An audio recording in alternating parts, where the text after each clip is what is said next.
Hello, everyone. My name is Jason Myles, and I am the host of This is Revolution podcast. Usually, when you see me, I'm in the TIR studios, aka my bedroom. I am without soundboard and obviously not in the regular studio you see. This is the guest room slash production room of TIR and also of Bitter Lake, as you can see all the music stuff behind me. But we're doing something a little different tonight. Instead of playing an older show that maybe some of our newer subscribers haven't seen, we're going to be playing a compilation of some of our more favorite clips of TIR, some from Champagne Room sessions that a lot of you haven't seen, definitely some from some years ago. It was a good time putting this together. I hope you guys enjoy. You'll also see different iterations of the clip introductions that we've done over the years. I am trying to make it shorter and to the point. I'm sure there's enough people that have tons of complaints, but that's okay. I just don't care. But without any further ado, please sit back and enjoy this clip compilation. Hopefully, you guys go back and watch some of these older shows. There's some good shows in there that I hope people go back and see. A lot of this stuff is very, very evergreen. So, all that being said, thank you guys for all of the support. We will be back in full force shortly. There was just a lot that we had to do for the DC show. Since so many of us were leaving, it wasn't just like me and Kuba, like it usually is. Pretty much everybody in TIR land is out of town for this one. And also, it's graduation time, and I have some graduates that I have to go see up in the Bay Area. So look forward to virtually hanging out with you guys. And even though you will be seeing this after the DC show, I'm recording this before the DC show. So I look forward to seeing a lot of you guys in real life, and of course look forward to hanging out with you in the virtual land of TIR on YouTube, Facebook, Twitch, and Twitter, or X, whatever you want to call it. We're just going to call it Twitter. F that guy. We are out.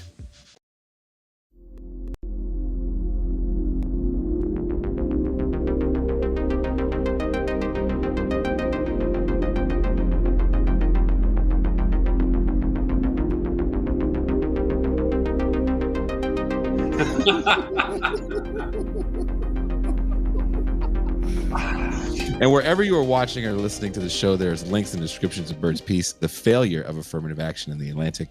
So, Bird, can you tell us a little bit about your life? Because you do mention this in the piece, that you started off talking about how a lot of your white colleagues believe that you to be some sort of product of affirmative action, when that could be furthest from the case because of how hard it is to maneuver through the bureaucracy of things like student aid. And a lot of your piece talks about affirmative actions in the school system.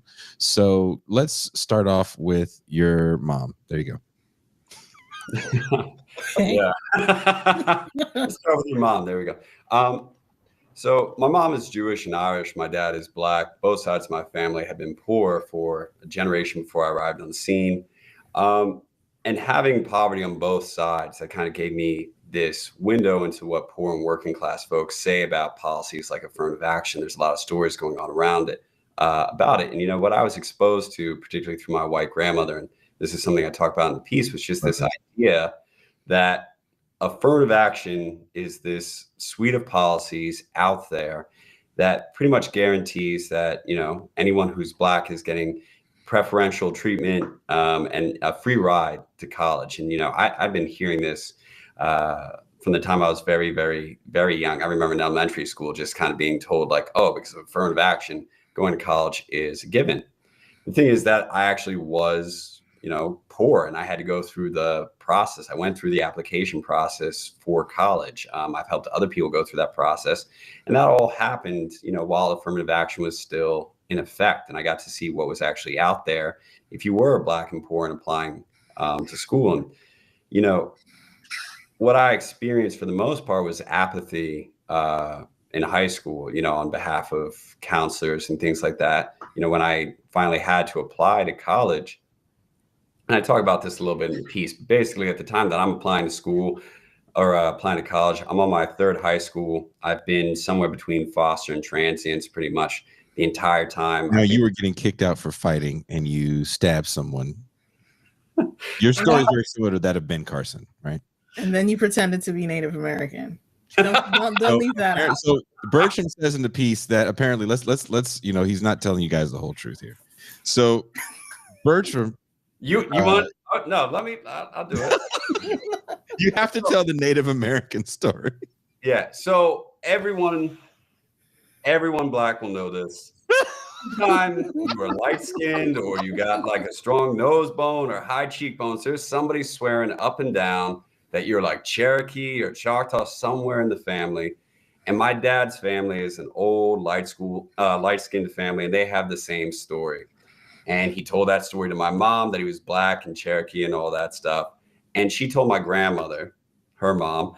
And so my grandmother's under the assumption that me being black and Native American, like I'm definitely getting a free ride to go to college. And, you know, I've done the 23andMe. I'm not Native at all. There's nothing indigenous in there.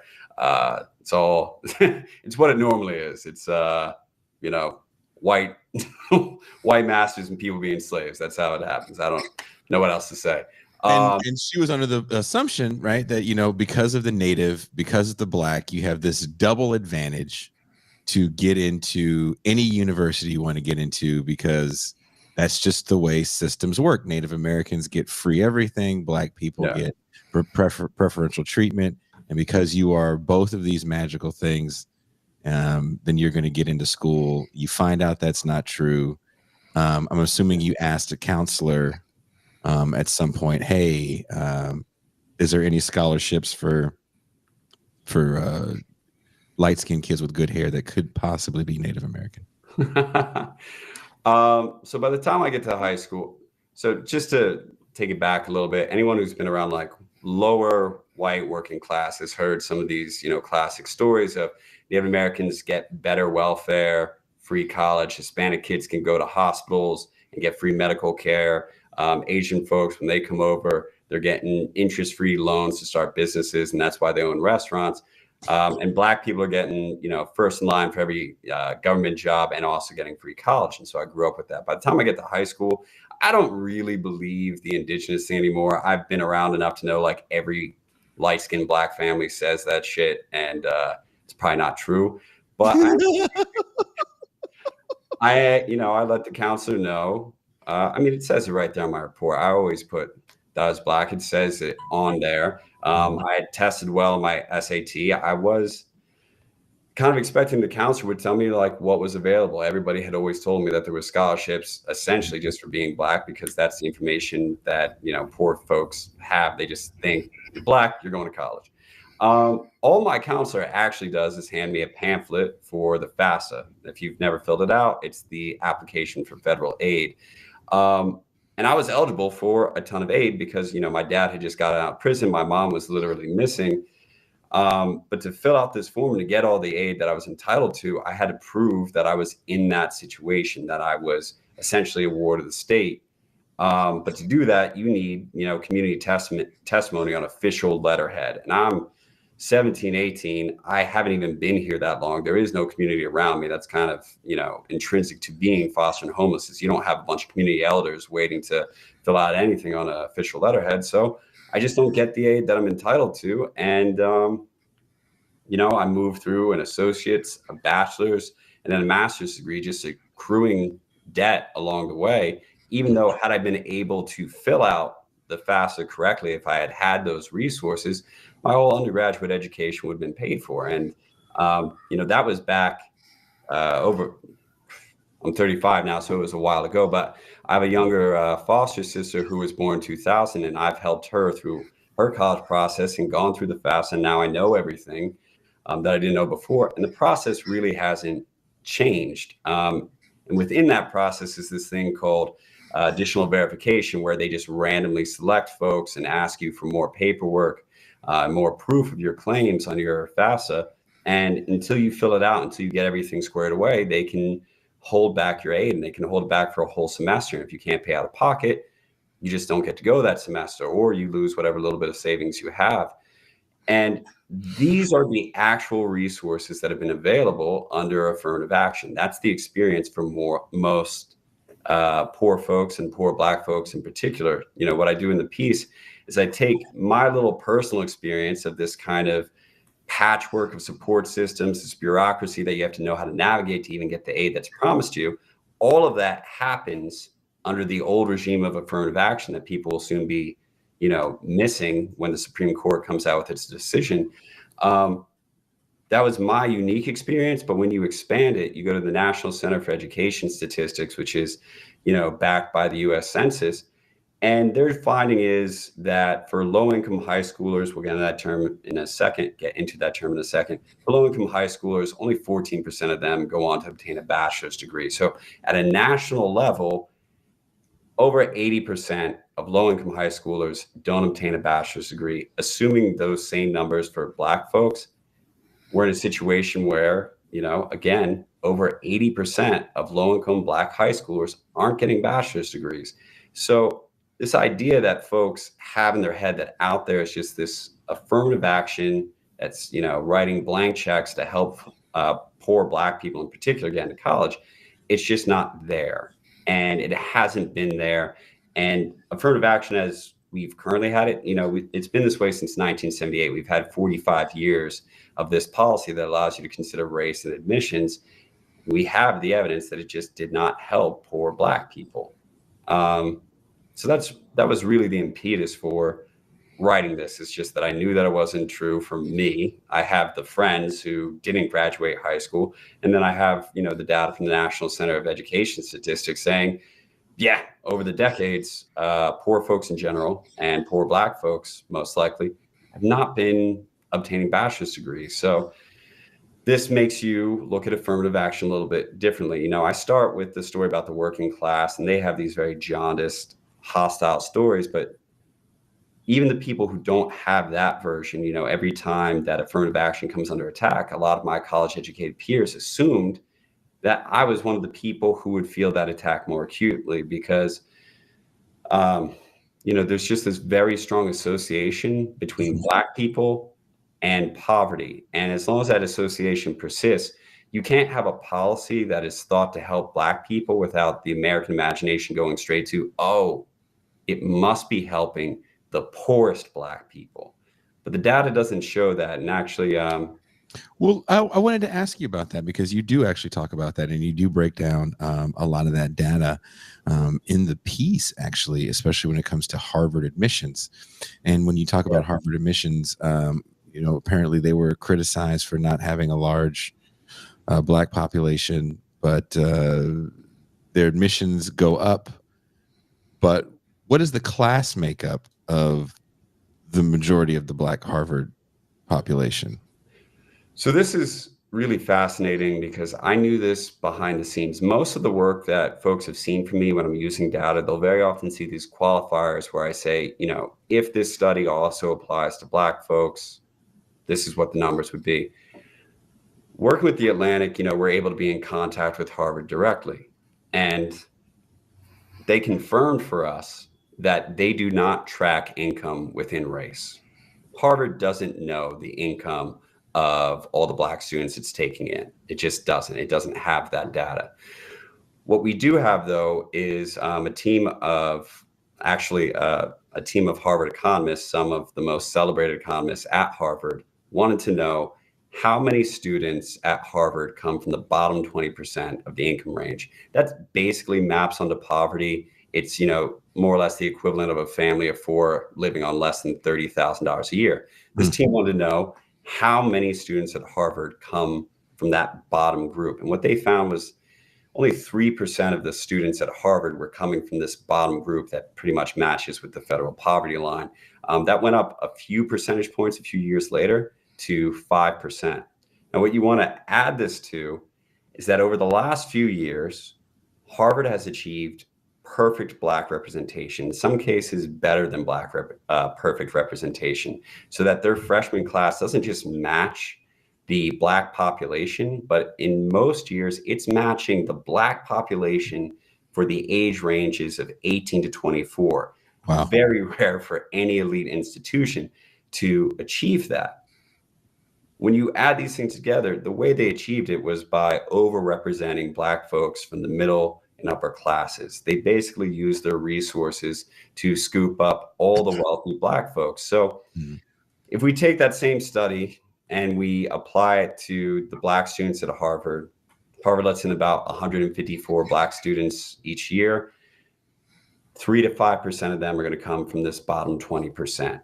And that takes you to maybe 7 of those 150 Black students come from the bottom. The rest are coming from the middle and upper class. And I kind of build on this because we have some smaller studies that say in the Ivy League, 40% of the Black students, or the students counted as Black to use the formal language, are from Black immigrant groups, which as a subset of Black Americans, they are our wealthiest, most educated group. Then when you go to Harvard specifically, Henry Louis Gates Jr., who's one of the directors of African American Studies, an extremely famous African American professor at Harvard, he's gone on record saying he thinks as many as 2/3 of the Black students at Harvard are going to be the fortunate sons and daughters of Black immigrants, and to a lesser extent biracial children. And this is really interesting for him to say because, of course, Obama is the biracial child of a Black immigrant and a white mother, and his alma mater is Harvard. Harvard Law Review, right? So it's a lot of data, but the end result is that over the time that affirmative action has been a policy in effect, Harvard did it. Harvard achieved perfect racial diversity, but only 3% of those students are going to be Black students from poverty, which means this has mostly been a benefit to the middle and upper classes of Black folks. And that when we really dig into subsets of Black people, it looks like it's mostly been a hyper focus on the wealthiest segments of the Black population, something not a lot of people know about, and that they, in my opinion, did a little bit of lawyerly deceit in the oral arguments. Harvard's defense or respondent said that 70% of the minority students at Harvard receive some sort of financial aid. Harvard actually gives a full ride to any family earning less than $75,000 a year, and they have bumped it up this year to $85,000, which is more than what, according to the census, 50% of American households make. So getting financial aid at Harvard is not equivalent to being in poverty. They give that to people who are above the middle of the middle class in America. And, one way to look at that is that they're kind of like the Yankees. There's a small pool of Black students who have the resources and have been exposed to what's necessary to achieve, Harvard's standard of academic excellence. And Harvard uses its vast resources to be able to grab them all. And at the same time, it gets the social prestige associated with perfect diversity, perfect Black representation. So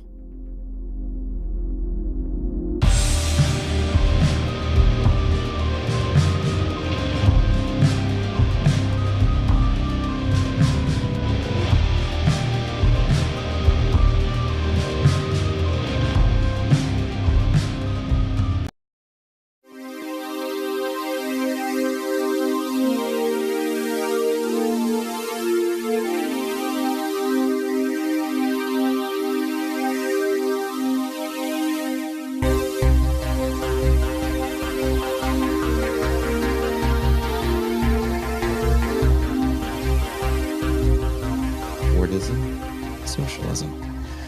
While many of our younger viewers may not have nostalgia for mass consumption and air-conditioned shopping paradises, for those of us Gen Xers, the shopping mall was the last communal space. I met my first wife in a shopping mall, true story, and made lifelong friends at the mall as well. Nothing speaks to the Cold War nostalgia of American greatness quite like waxing poetic about these iconic shopping spaces. Malls were at a time so popular, music recording artists broke out into the mainstream via mall tours. Remember the 80s pop sensation Tiffany? But besides being a bastion of middle-class suburban teenage angst and independence, what was the modern shopping mall truly meant to be in the heart of one of its early creators? What did the mall accomplish in helping to destroy the more common at the time of its inception downtown shopping areas, urban areas that were filled with actual public spaces, not privatized convenience? Today, we bring in writer and recent columnist for Sublation magazine, Patrick Rossell. In an article for Sublation titled Malls, Fordism, and Socialism, Patrick writes, "But it's true, the mall was once new, ambitious, iconoclastic. Even superstar architects and designers were interested in making them. Influential critics in magazines like The New Yorker and Architectural Forum gushed over them. Women's Wear Daily columnist Samuel Feinberg was so impressed by the ultra-modern regional shopping centers of the late 1950s that he deliberately echoed the famous pronouncement of muckraker journalist Lincoln Stevens upon his return from the fledgling Soviet Union. I have seen the future, and it works." Some of this enthusiasm must be understood in the context of not only 1950s prosperity, but of the political, economic, and ideological complement to the United States post-war golden age. The ascendant consumer economy, fueled by the mass production and consumption of luxury goods, stood for an elaborate, integrated ideal of economic abundance and democratic political freedom, both equitably distributed, that became almost a national civil religion from the late 1940s into the 70s, writes Elizabeth Cohen in her epochal A Consumer's Republic. The ideal provided the blueprint for American economic, social, and political maturation, as well as for export around the globe. Cohen notes that this particular strategy of guaranteeing and flouting American greatness had the Cold War era appeal of putting money in people's pockets by increasing the size of their economic pie without the socialistic resizing of any class slice. And for a while, it seemed to work. If the consumer economy was a civil religion, then the modern shopping mall was its cathedral. Again, that is from a piece in Sublation magazine, Malls, Fordism, Socialism. Please welcome author Patrick Rossell. Hello. Patrick, thank you so much for joining us today. My pleasure. And you're in the East Coast. Yes, I'm in Philly. I grew up in Oh. North Jersey. Oh, that's kind of mall heaven. Yeah, I was within maybe 30 minutes distance from, there was the Rockaway Town Square, which was the one that I frequented. There was the Livingston Mall. There was the Willowbrook Mall. There was the ultra bougie Short Hills Mall, which I didn't go to. There was the kind of crappy Ledgewood Mall that was one story, didn't have a fountain, but also was the place where the kids went to play Magic the Gathering. So I spent a bunch of my time in middle school there. But Okay. the place I came up with was very suburban and very mallified. Now, what was kind of the impetus for you to want to write about this? Because as Sublation columnists, they don't give us assignments. Right. I read, there was a book that was released in 2022, Alexandra Lang's Meet Me by the Fountain. It ran the circuit of all like the usual like sites in the liberal chatosphere. And I was, I was a mall rat growing up. I worked at malls for years. And I picked up the book and I read it, and there was a lot that I enjoyed, but it got a little bit stuck in my craw. Was it too nostalgic for you? Nostalgia I can deal with. I was actually rereading chunks of it in preparation for this, and it's funny because I wrote the article just to sort of like get salt out of my system out of reading the book. And now I'm like wondering like, wherefore salt? Why did it get under my skin the way it did? And I think on the one hand, I think there's a lot of, I don't even want to say it's unalloyed nostalgia, because she rattles off this whole list of problems with the mall historically. Like early on in the book, she just runs down this itemized list built on colonized land. often built on wetlands, contributed to white flight from the cities and urban blight, helped to lock in the middle-class whiteness of the American suburbs. But then she turns around and says, and basically talks about, it's just, malls are so much fun. It's great to go to a mall with your friends and your kids and get Starbies and shop for apparel.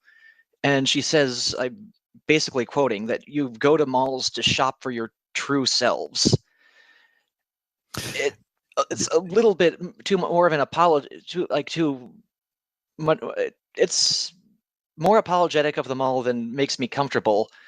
But at the same time, I think what really, rereading it, what really got stuck in my craw was the fact that she's, in a way, she's a realist. I can't decide whether she's a realist or if she lacks imagination, but when she says something to the effect that, like, people who are dancing on the graves of dead malls are failing to acknowledge the alternatives, she's right. These things, the suburbs were built around these things, and there's not much else in the way of community spaces except for shopping spaces that really work in the context of the suburbs.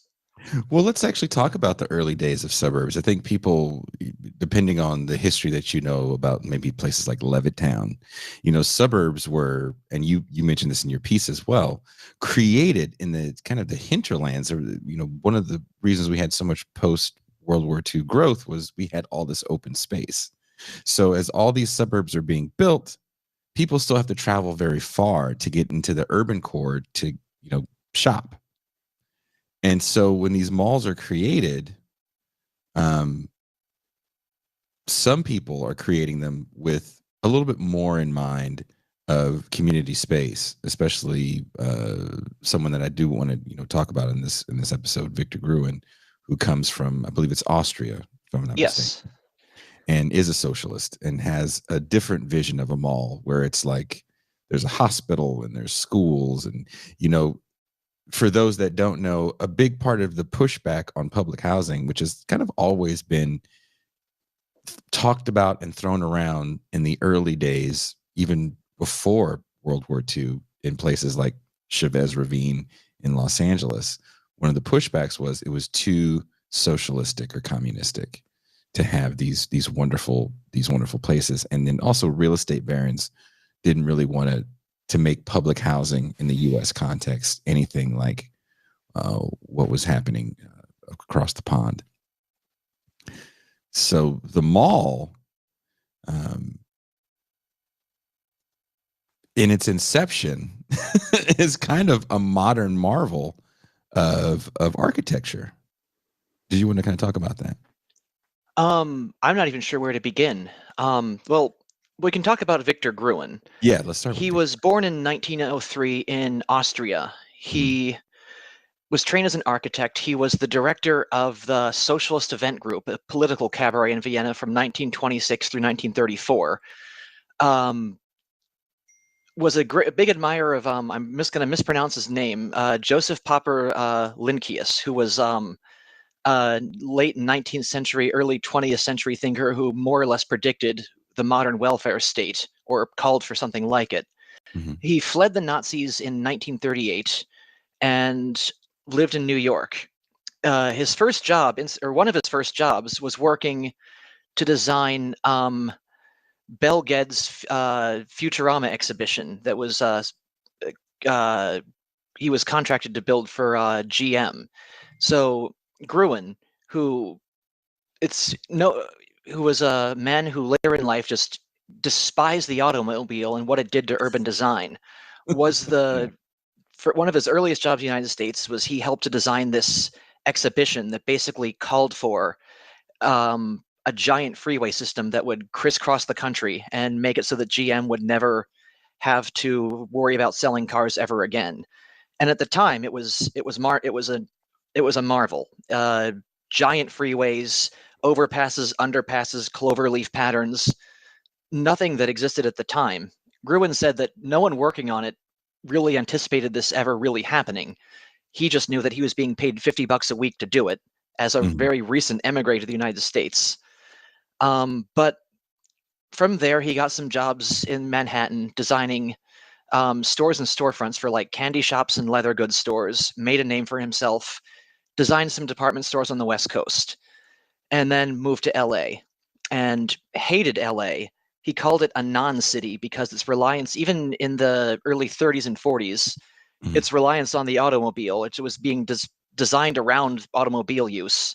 He said that anything like urbanity was impossible in Well, such an LA is the environment. modern city, right? We have to Yes. remember that that is, for those that haven't read Mike Davis, there's also other good books about the interstate system, but Los Angeles is not like New York in that regard, where New York is kind of, at least the city, is built around public transportation.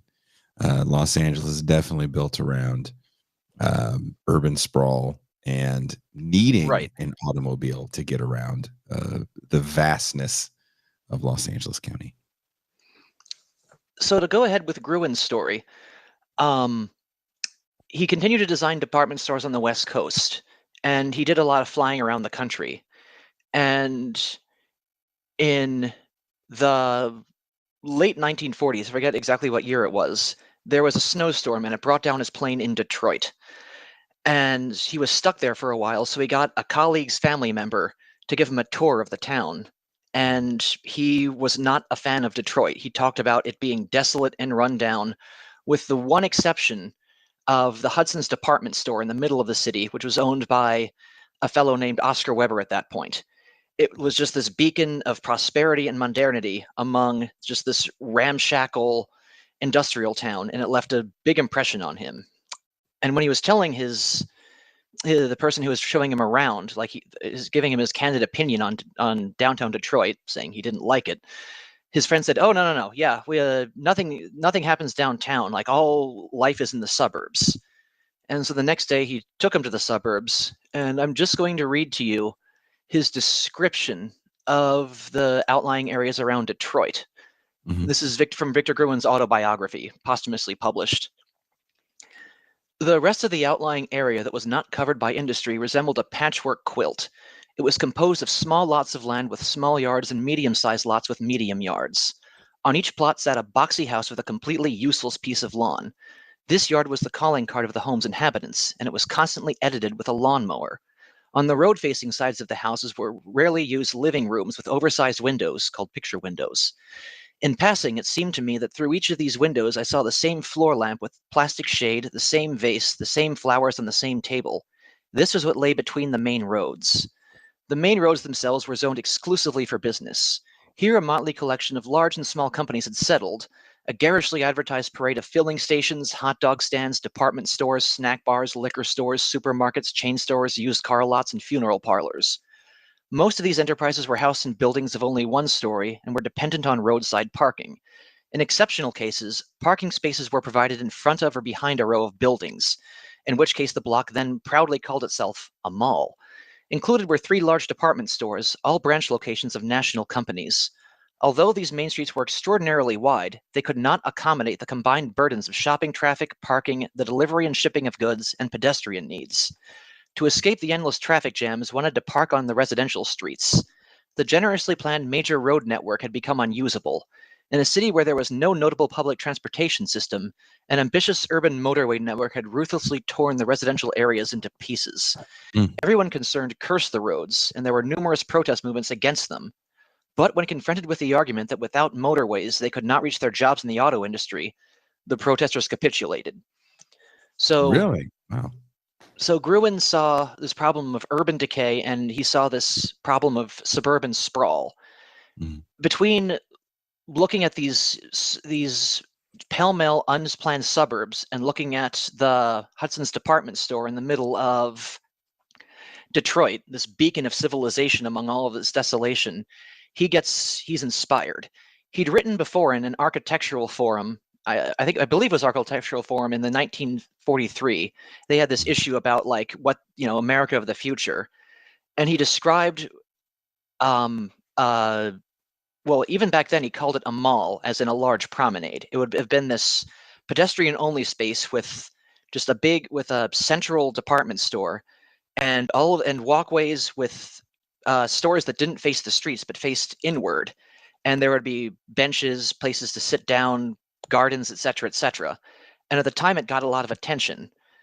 And he went to the head of the Hudson's department store company, this fellow named Oscar Weber, and pitched him this idea, like, you need to branch out into the suburbs, and you need to, and he basically appealed to this man's sense of civic responsibility. He said the suburbs are a wreck that needs order and planning, and as a pillar of the business community of Detroit, it's, the onus is on you to do this. And Weber said, yeah, okay, let's do this.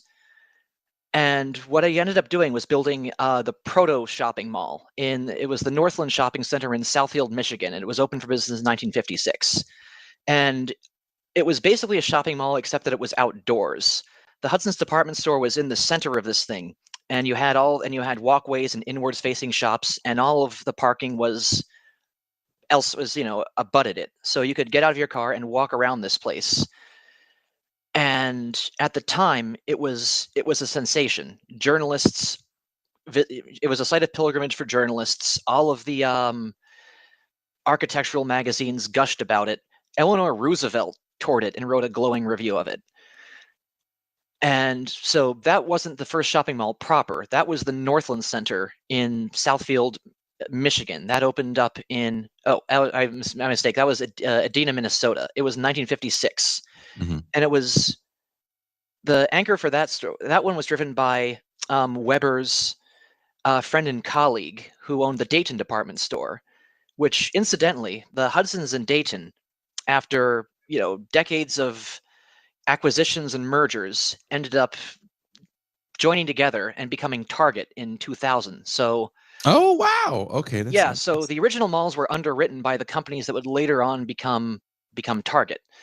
Big box stores that kind of ended up not killing them all, but changing the way suburban shopping. Right. functions. The history of the mall and suburbanization is just a history of just cannibalizing.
Me, Cedric, Teray, Pascal are in a group chat, and they never share news from California.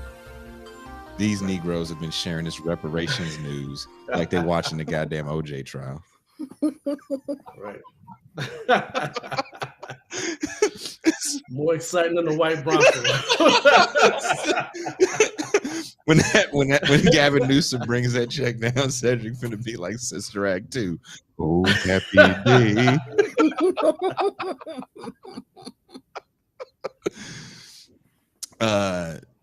Back to the more serious matters. Cedric, in your book, you say anti-policing struggles must ultimately transcend the innate liberalism and ethnic politics of Black Lives Matter, which are political dead ends too easily usurped by the investor class and mainstream party politics, and instead directly address the underlying capitalist class contradictions that are driving police killing and America's overgrown carceral apparatus.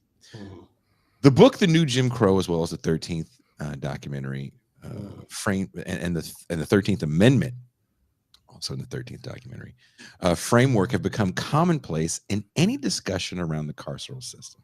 Mm-hmm. A book that we have both referenced, Locking Up Our Own, tells a more detailed story without the fiery image of neo-slavery. Mm-hmm. What does The New Jim Crow and the powerful 13th documentary miss in their analysis of the carceral state? Well, let me say something before I do that, which is, and I'm sure you can recall this as well, right? During the late Reagan Bush period, right? The first response we get, the first analysis of the carceral expansion comes from Black civil rights organizations, right? And there's a lot of different reasons for that, right? Part of it has to do with where some of the most well publicized incidences of police violence are coming from, right? So if you think about Eleanor Bunkford in New York City or Malice Green in Detroit, right? When those people are killed in ways that we see as being unfair by police, the immediate groups that respond, or civil rights organizations, local activists, clergy, and what they do is they do what they've been doing, right? They simply frame those murders as an extension of the Jim Crow system that we thought we had left behind, right? They use that language when they're talking about it. And it's a powerful language, right? I mean, I was a teenager during the 1980s.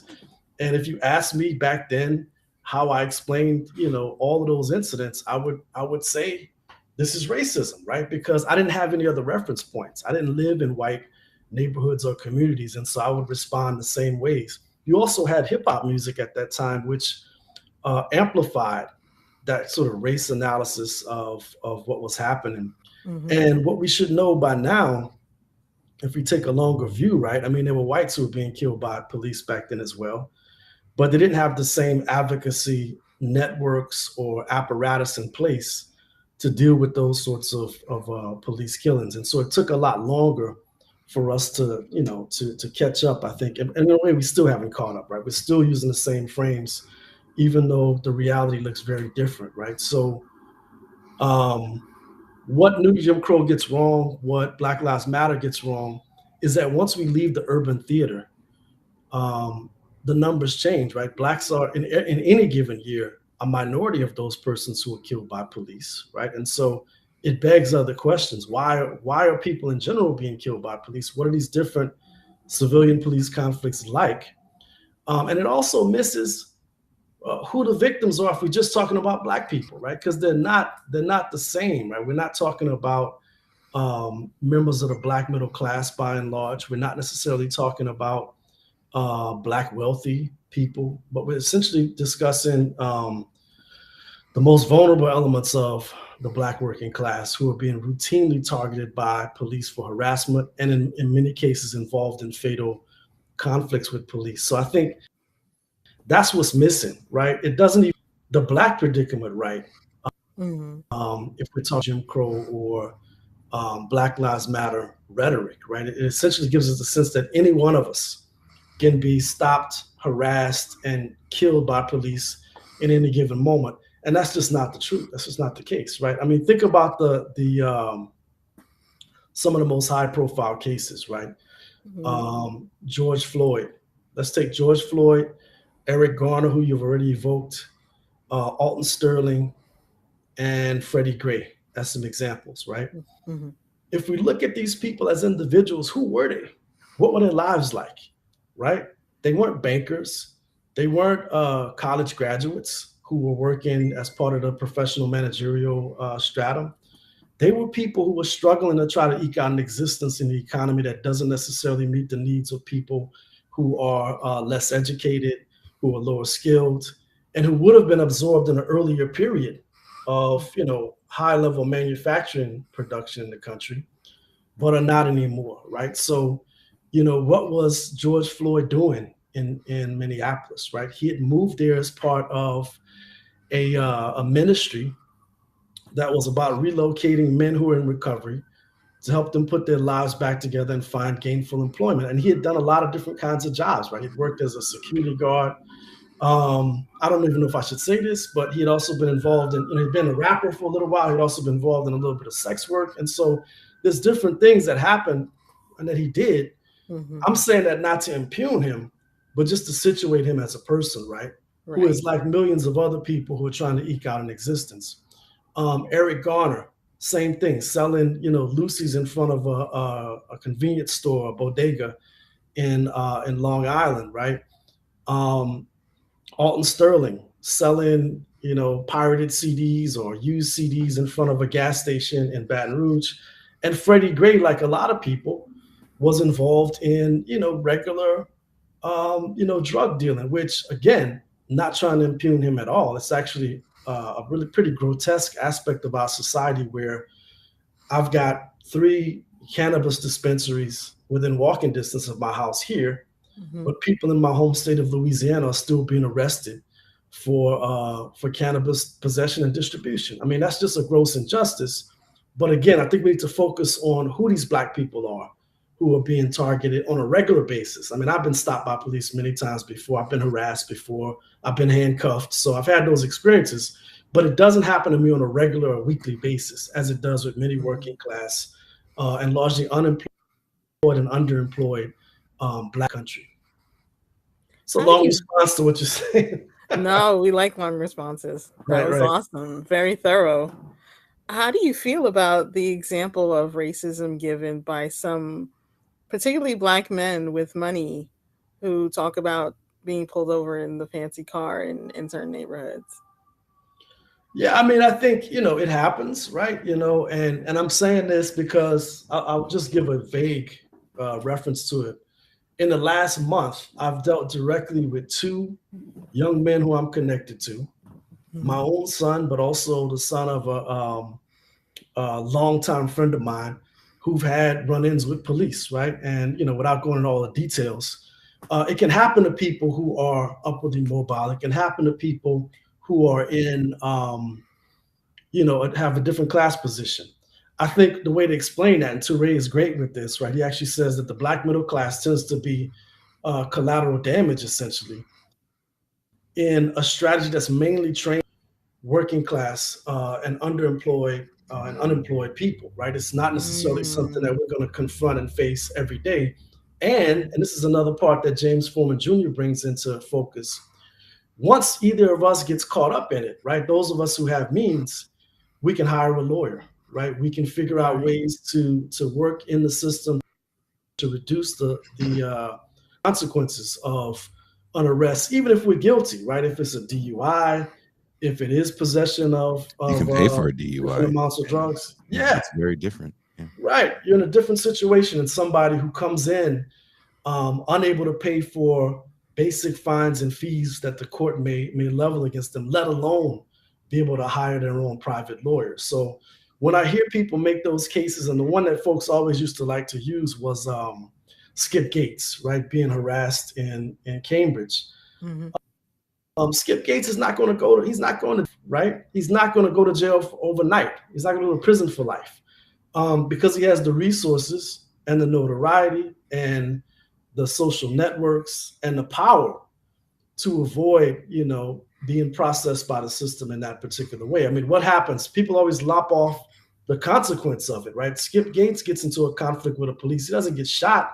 He ends up having a beer conference with the president, right, as a result of it. So it's just not a good example to use. But it doesn't stop people from using it, right? From sort of using this as a way of bringing us back to a conversation about this being primarily about race and racism. Well, they say it's just.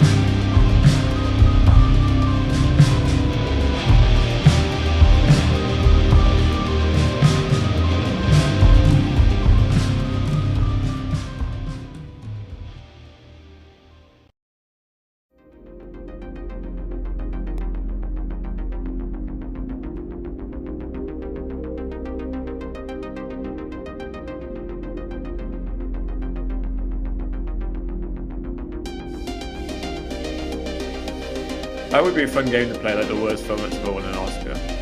Yeah. One of the craziest things that I heard was like in Purple Rain was nominated for an Oscar and it didn't win the Oscar for like best soundtrack. So it's like, who the hell won the Oscar for best soundtrack in 1984? Like, what's better than Purple Rain? But enough Purple Rain. Ashley, we are here to talk to you about one of your favorite topics, which is emotions. And you have a forthcoming book. When is the book coming out? Well, I messed something up. I tried to get away with submitting a graph in the manuscript that I published somewhere else, which is a big no-no, but sometimes you can get away with it. And I got busted, so I had to redo the graph. And all the data that I used was gone, wasn't available anymore. Oh, no. And because I thought, I'll just update the graph, right? But there was the recent data wasn't comparable. So it was a big nightmare. So it took me like 7 days of my life that I'll never get back, like 12 hours a day. Anyway, and that making a graph. What's that? We should show everyone that you should evidence with vibes and not graphs. It was funny. I could have just used Google Ngram and like literally just done like the exact same graph just with Google Ngram because it does match up, but whatever. Anyway, so it took ages, and then that took me, that pushed the book off schedule a little bit. But it should come out this year, I assume. It's now in proof stage, so hopefully by the end of the year. The title is Significant Emotions, Rhetoric, and Social Problems in a Vulnerable Age. So catchy. I'm very good at catchy titles. That's well, Significant Emotions is good. Then you can put anything else in the subtitle. So Significant Emotions is discussing, it's a book that is discussing the politicization, I would say, of emotion. Would that be like a kind of a good meta description of what that book, what you're writing about? It's a bit difficult. It's a bit difficult because you could say it's a politicization of emotion, or you could say it's a depoliticization through the language of emotion. So by transforming problems into a wide range of problems into emotional problems, they lose some of their political edge. They become significant insofar as they hurt people emotionally.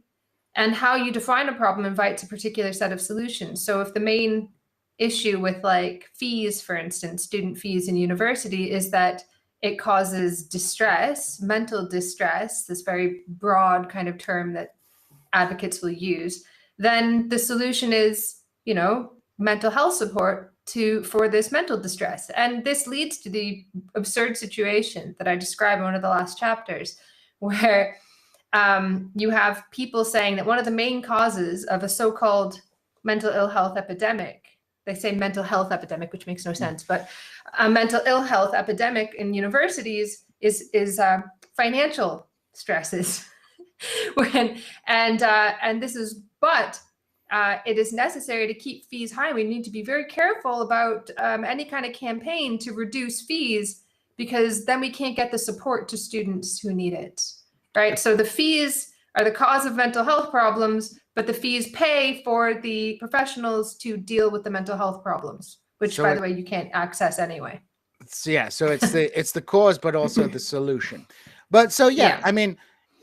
So that's a good example of a depoliticization. So that was a very politically fraught issue. If anybody remembers, maybe you were students, as I was, when the fees were introduced, and we rioted at that time. It was a big issue, and now someone like Sam Gyimah, conservative minister, can say that mental health is a bigger issue than fees, and nobody bats an eye.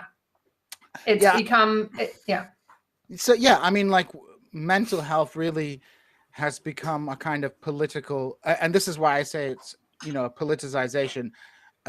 It's become a political explanation and solution to all kinds of social problems.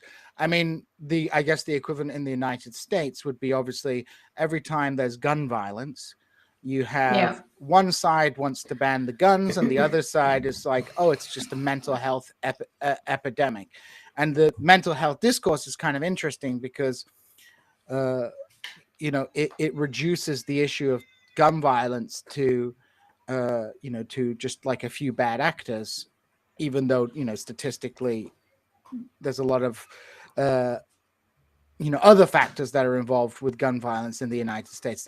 And that's not to say I'm like favorable of like banning all guns, but like this whole, it's a mental health issue, or there's too many guns issue, seems like a very kind of depoliticizing technocratic approach to a problem, which, if you look at the cause base of it, is related to like severe social and material conditions in American society that is creating violence. And as you're saying with the example of the university, people are like, oh, students are all sad because of the fees. Well, yeah, it's because the fees are a massive amount of stress for them. That's the problem. So you see this this mental health discourse is a way to neutralize problems. Is that how you would put it? I suppose so. It transforms wicked issues, very, very difficult to solve issues, and issues that appear increasingly insoluble in the context of capitalism. It transforms these into something that appears more isolable, more soluble. So the gun issue in America is famously a wicked issue. This is a very, very difficult issue, and it's proven resistant to solutions. But when you transform it into a mental health problem, then it appears soluble. All you need to do is train these professionals to go into people's individual lives and give them these interventions and these treatments, and you'll solve this problem. And of course, that's not really how society works. Society is incredibly complex. And what winds up happening, so you just think, well, it's just this individual. And people will say, oh, well, it's a very complex issue in society, blah, blah, blah. But the end point is that it messes up the individual. It all resolves in some sort of disorganization within the mind of the individual. And so you can go in and kind of deliver these targeted interventions at the individual level and solve the problem. Oh, it's a mental health problem, so we will solve it in this way. And it's convincing. It's a very convincing story. But of course, as I was saying, society is incredibly complex, and there are very few monocausal problems, very few things that can be solved by an individualized intervention. And so what winds up happening is inevitably these sorts of things fail. And then there's just something else that comes up. Another fad will come up. Oh, well, it's not mental health. We need to be promoting X. It was self-esteem in the 80s and 90s, and then it was promoting mental health, and then it was like, oh, we need to promote well-being, and then mental health and mindfulness. There's always something.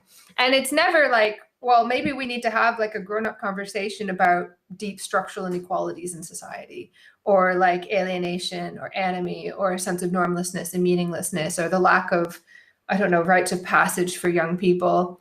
Like all of these things that are sort of that get expressed in some of these horrific events, not just these, but all sorts of problems in society, they get deferred endlessly because it becomes about individual psychologized issues.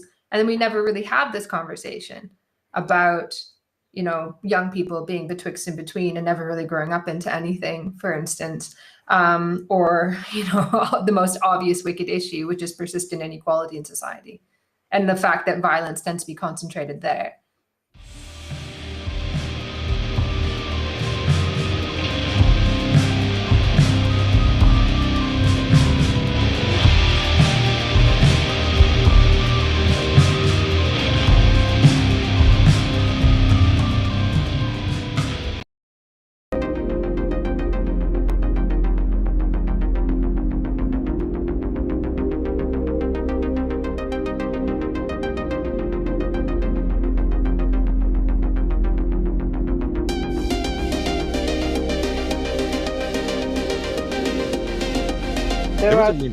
There are these amazing Korean, Taiwanese, French bakeries everywhere where there are a lot of Asian people. There's a lot of I want you all to be aware of, some of you are not down with my people.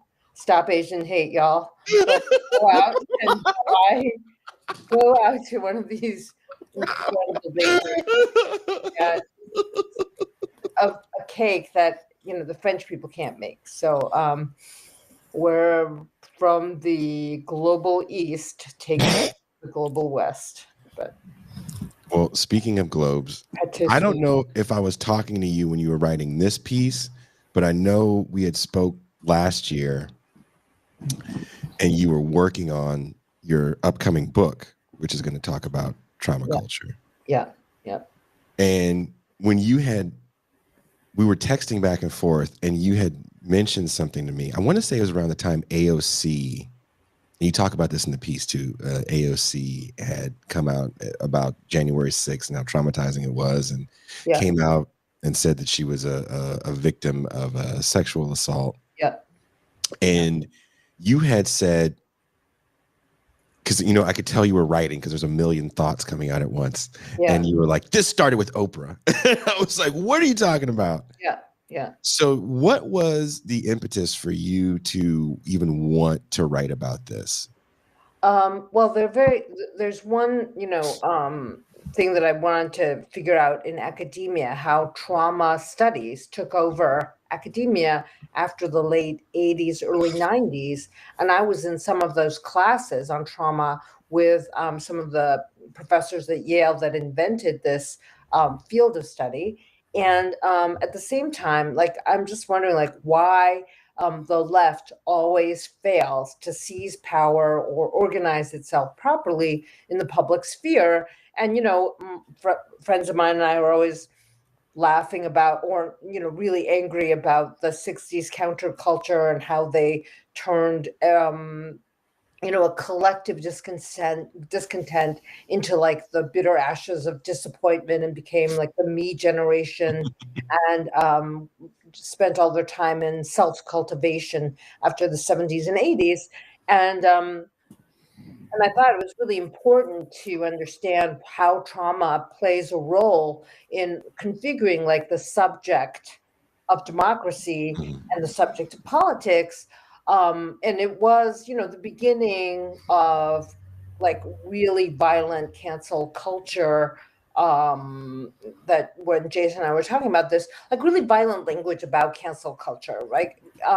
You know, on Twitter, somebody told me to go kill myself because I questioned pronouns. I mean, there was this kind of notion that offense what, you know, needed retribution, like mob justice, when, you know, BlackRock, which is a hedge fund, is run by one guy named Larry Fink, with $1.4 trillion in his control, larger than the combined GDP of Canada and the UK today, right? So you have this incredible concentration of wealth and total abuse of public funds, public sphere, all of our lives.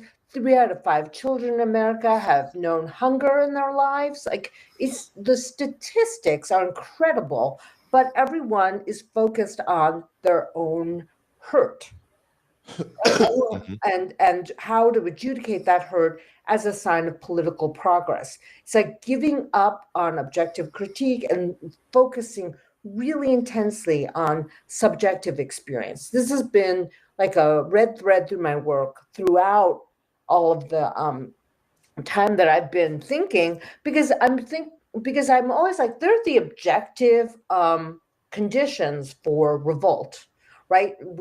For revolution, why do we fail to come together? And, you know, in the book on the professional managerial class, I offer one explanation where the liberal left after the 60s is completely taken over by the members of the professional managerial class, my class, and they believe that progress is going to be completely configured around what they want as self-cultivation. And I mean, that's saying a lot, but I try to, like, you know, explain it through funny case histories in Virtual Hoarders. But the trauma book gets to this next level where I try to think about how, you know, in the Reagan era, really, there are all of these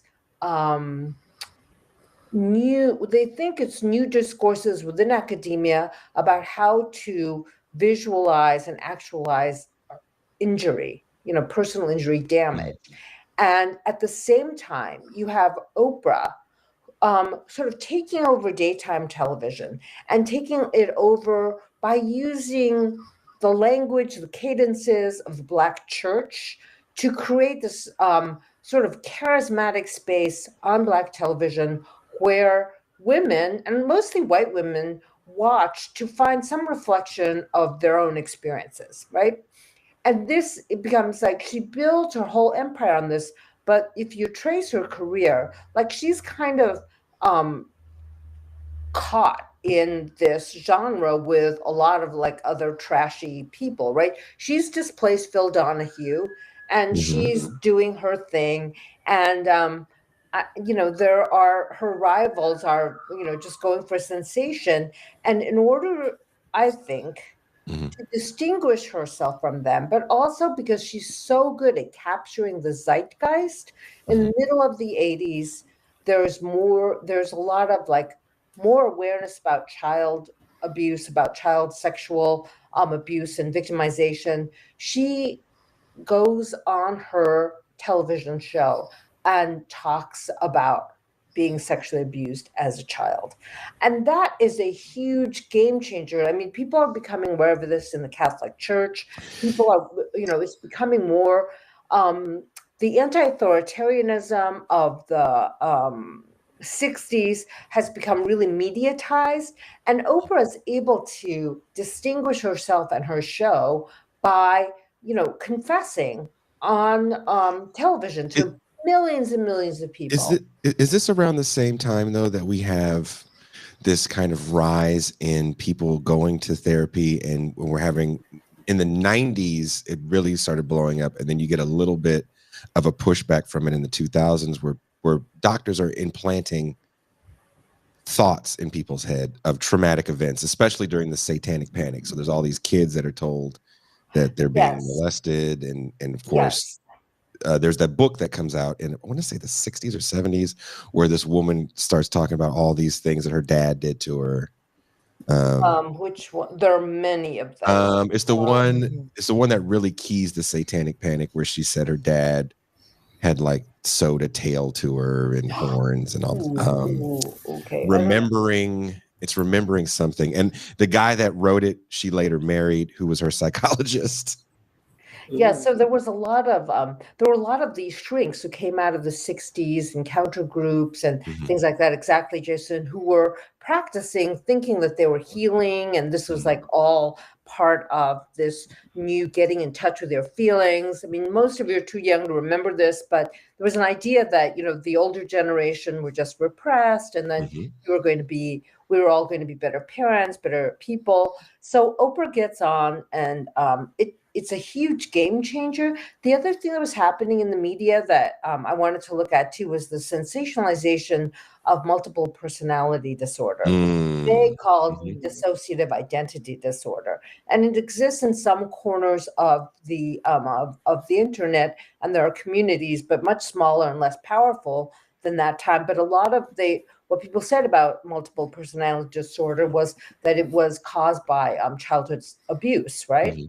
And so, you know, we were all, this is so interesting. So in like 1984, Reagan is president. He's not saying the word AIDS. There's so much generalized homophobia that no one can talk about AIDS publicly. But Oprah, when she talks about her childhood sexual abuse, she says she's coming out of the closet. Have using other that language. People come out of the closet with her. And she still doesn't talk. She doesn't talk about AIDS, you know, goes on in her show. But what she does feature in the late 80s are these spectacular cases of multiple personality disorder.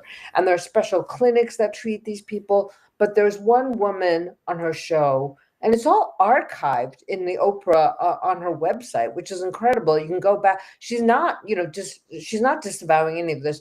There's one woman who allegedly had 95 personalities, Trudy Chase, and she really makes a huge sensation. You guys are too young to remember Sybil. I remember Sybil because they played it on the made-for-TV movie. The fuck out, because Sally Field. Yeah, and you know, my parents would drop me off at the library, and like I was totally unsupervised. So maybe I was like, you know, I was just wandering around. And I found this book, and you know, traumatized for life. Because there were certain resonances with, you know, the kinds of childhood that I was experiencing, like combination of neglect and abuse and stuff like that. So you had this idea that there was going to be this societal transformation. This definitely comes out of the 60s, right? Where we couldn't have change, social change, unless we all changed ourselves first, because we needed to have like a radical reevaluation of childhood, of parenting, of all this stuff. And it was an elite segment, the media and academia, that really believed in this. Because they were, and this is my argument, I'm going to try to make this with statistics in the book, but the 80s were actually the last gasp of an incredible sort of redistribution of goods from the top down. It ends in the 80s with Reagan, but people are pretty economically comfortable within this segment of the population. Oprah, of course, is making tons of money doing what she's doing, but it's like we can't worry about the economic issues because everyone is kind of okay, but economically, but people are not okay psychically. And this becomes like part of the public culture of America. And I am a nerd and I really like to look at, historical evolutions and ideas. And the idea that we would produce social change through changing each one of us individually actually comes from this New Age healer person, Marilyn Ferguson, who wrote this book called The Age of Aquarius. And her whole thesis was, and you guys are probably, and I totally believed this when I was a young person too, right? That we were moving from the age of Pisces to the age of Aquarius. And there was going to be this spontaneous change from suffering and authoritarianism to connection and, new agey stuff. It was the new age. We were moving to a new age, and each of us had to participate in self-transformation in order for there to be collective transformation. This is such an important part of the American liberal ideology.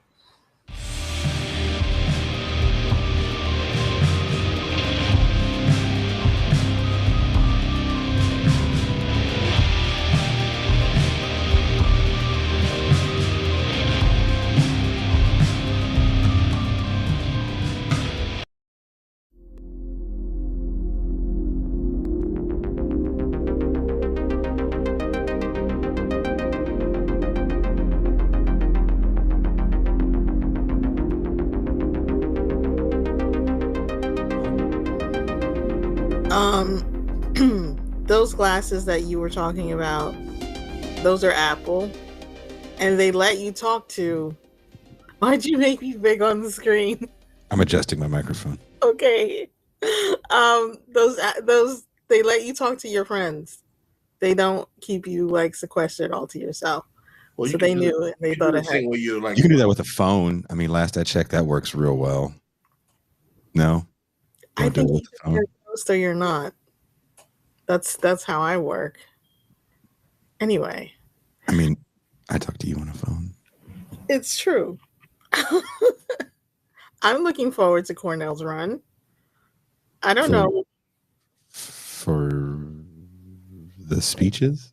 For the speeches? He's going to say the things. And I'm looking forward to him saying the things and people getting the message in a different way. Well, Pascal hit on this, and this is kind of the first question that or talking point that I have. And everything I'm asking right now, I'm also asking to you guys that are watching the show. We definitely are going to open up the phone lines in the champagne room because I want to hear what you guys have to say about this. Ben Burgess, my friend, recently wrote a piece for Jacobin where he calls for a West run as a Democrat and to try to get on the debate stage with Joe Biden. From his article in Jacobin, West's message is vitally important to the future of American democracy, and he is a gifted messenger. If he's going to do this, he should grab the biggest megaphone available to him. That means taking on Joe Biden for the Democratic nomination. Would a West run as a Green or a Democrat be a more serious move, or is it still simply a vanity campaign? And I'll combine the second question. Can a vanity campaign like this even challenge power? Who do you want to start with? I'll answer. Oh my goodness. The lady wants to go first. The lady wants to go first. Take the stage, lady. Well, I think that the People's Party campaign, that seemed more like a vanity project and more like it was doomed because it's such a new party. It doesn't have party infrastructure, only on the ballot in Florida, of all places. So that wasn't looking very good. Apparently, he's newly switching to the Green Party. That to me is a lot more serious in terms of him running a campaign where the message is first. Mm-hmm. Like I said, I'm looking forward to him saying the things we all know he's going to say. Mm-hmm. Say the things for the people. It's going to be dope. He's gonna challenge people with the things that he says. Mm-hmm. And when he presents the things, he's going to not make it safe for his competition to just sort of weasel out of what he's talking about. So yeah, I take the Green Party run a lot more seriously, considering that he's already switched parties. He may do it again and just say, you know what, I'm going to run as a Democrat now. Hey, I'm going out west. I do what I want. He's treating everybody like a TA. Why not? Well, for me, I think what's interesting is that the Democratic Party doesn't seem to be interested in actually having a real primary for Joe Biden at all right about now. Frankly, it seems like they just want to have a coronation. From what I understand, I've read that they're not even necessarily opening up the debates to having anyone debate Biden. They're the way they've structured the actual primary calendar completely favors Biden, since the first state is South Carolina, which you understand what that means for Jim Clyburn and his ability to basically just hand that over to Biden as well. So the question becomes is like, what kind of Democratic primary is there even going to be for the people like Robert F. Kennedy and Marianne Williamson in the first place, who are, talking about, challenging Biden? I mean, we realize that traditionally, when you have a president who's finished one term, the norm is that he's not challenged in a primary. The last time we've had that happen was with Jimmy Carter with Ted Kennedy in 76, which did not really end up working out too well for Jimmy Carter's long-term presidential campaign. So the question thus becomes is that how exactly is the Democratic Party going to be welcoming primary challenges to Joe Biden? I see that the Democratic Party is going to do nothing but sabotage those things. I've been hearing people talking about how Gavin Newsom is even being floated as a possible. I'm hearing that from you, and I've been saying that for over a year now. I mean, Gavin Newsom is actually trying to pass a bill to actually amend the Constitution, a gun rights bill, or not a gun registration bill that would be constitutional. And a governor trying to have a constitutional reform in an election run-up cycle with a guy that's had, for the most part, regardless of what people want to think, he's had a pretty good political record. I'm not a fan, but I don't look at this from I watch all these shows on YouTube view of things. I look at it from kind of the real world. How do people vote? How do people see people, especially political figures? Well, first of all, Gavin Newsom was recently on Fox News, and he's not going on Fox News simply because he's trying to make himself seem appealable to Democrats. He's going on Fox News because he realizes that he might be able to use some of his talking points in a way that's appealing to people that are coming from a much more, cross match of political audience. So in terms of Cornel West, not to dance around the issue, is that when people are saying that Cornel West should run as a Democrat, the question is, how exactly is the Democratic Party going to allow anyone, not only Cornel, but anyone, to actually effectively primary Joe Biden, when, from what I'm seeing about the primary price process, the Democratic Party is trying to do nothing but coronate Joe Biden and ensure that he engages as little as possible with anyone who's thinking about running against him, whether they be a Democrat or anything else. In terms of the People's Party, I agree with M. Toussaint that there was nothing that inured Cornel West to serious accolades in terms of running on the People's Party. It's a very new party, started, I believe, in 2017 by people who were disenfranchised by the way Bernie Sanders was treated. There's a lot of, alleged allegations and scandals with its founder, ranging from allegations of all types that we don't have to go into here. But the point of the matter is that I saw Cornel West answering to some of those allegations on Democracy Now! And frankly, they didn't seem particularly it didn't seem like he was really trying to bring down the hammer to come to clarity on some of those issues. So, and the fact that the People's Party is only recognized in the state of Florida, I was like, what good is that? It's not even a serious third party. The Green Party does have a much more vigorous national infrastructure. It does allow for him to be on the ballot in more states. I wish the Green Party had been able to get the required 5% voting in the last 2 election cycles that would have allowed it to expand in terms of its overall presence, but it has not been able to do so. Some people have been making the argument, though, that the running progressive candidates on the Green ticket doesn't give the same power that Bernie Sanders had in 2016 and 2020 in influencing the Democrat incumbent president to move his agenda to the left. Because well, let me ask you that. Let's build on this for a second. The Bernie Sanders moment and the Donald Trump moment in 2016 is an extremely important moment in American politics because there is a bit of a political awakening in this moment that we don't get in 2008. And the language has changed, right? Can we all agree, even people, watching, that language has changed a bit, right? And a lot of things happened since 2016, right? The shelter-in-place orders that happened, ad nauseum, police killings and vigilante killings. Now we're seeing a slight uptick in these vigilante killings. But all these things forced some major policy changes, right? Or at least rhetorically, right?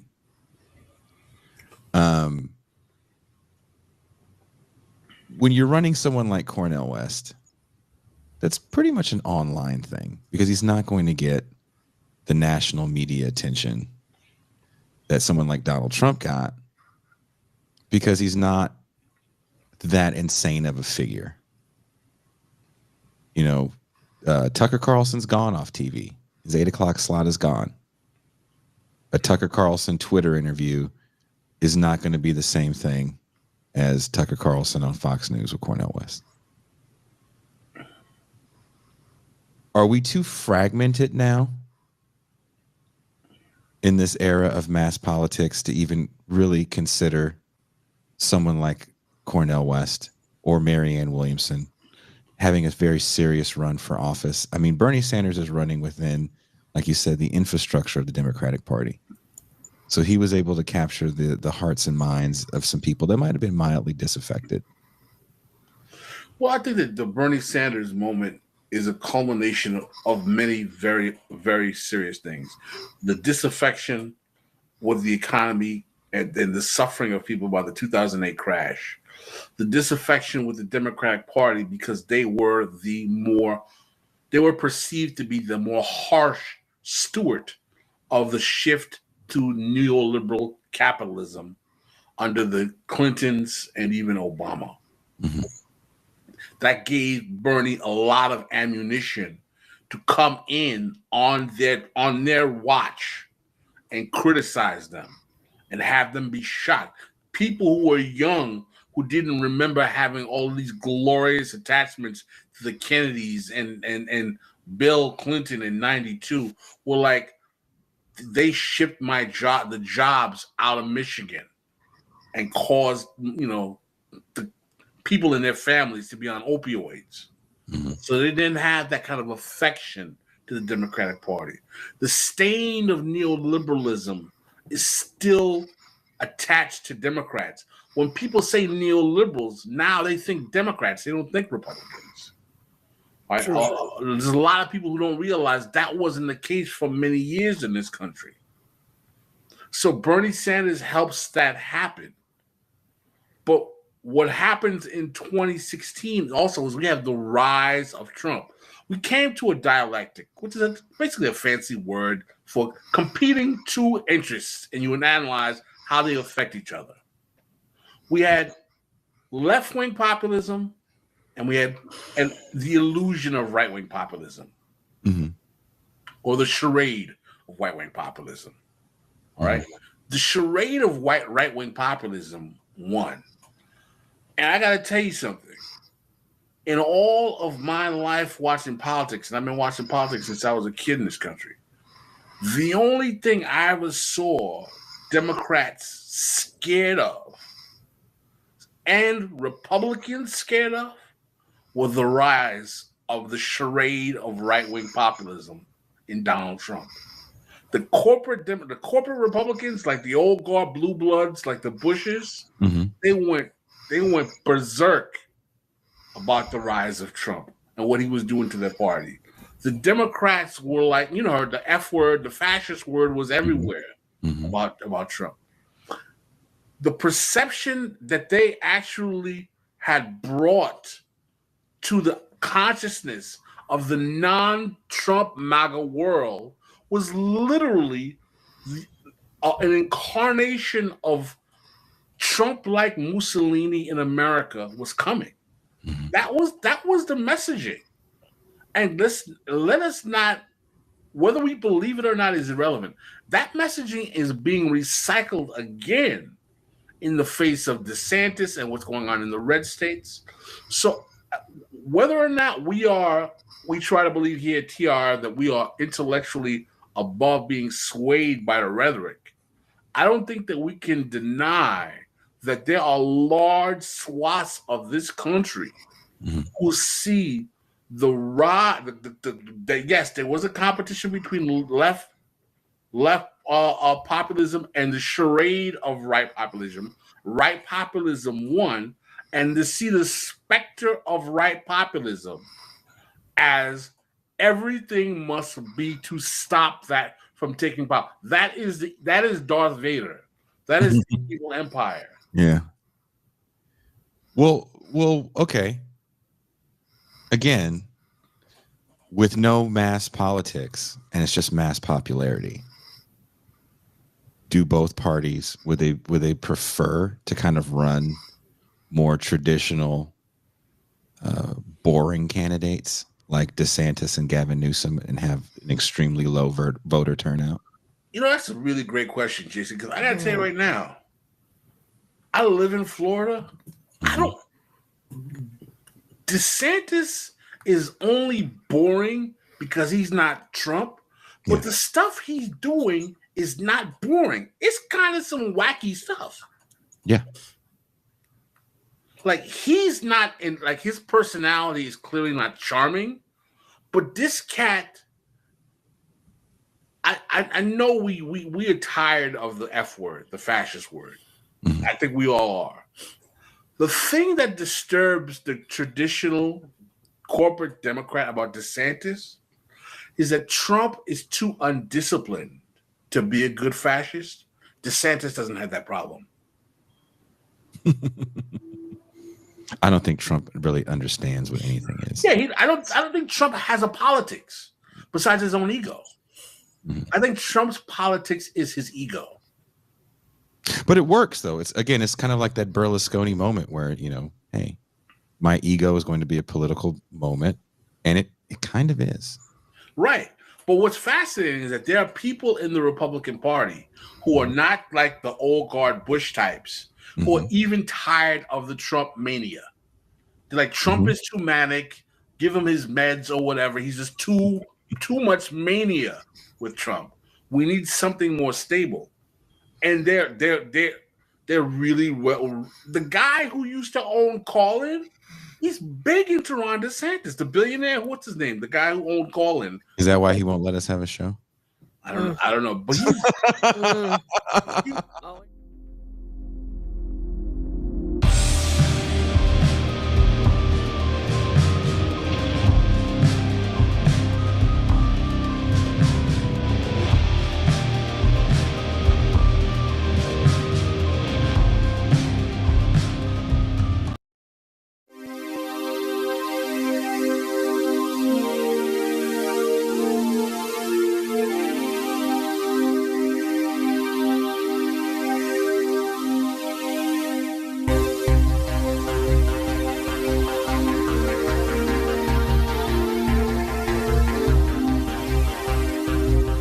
speech, why everybody hates him, why he's been banned from Twitter, all those important issues that I'm sure you're all dying to find the answer out to. I would like to remind everybody to like and subscribe, hit the bell, do all the things that help TIR grow as a show. And as I always say, no white people are paid in the production of This Is Revolution. So don't feel bad that I'm getting any money for anything that we're doing.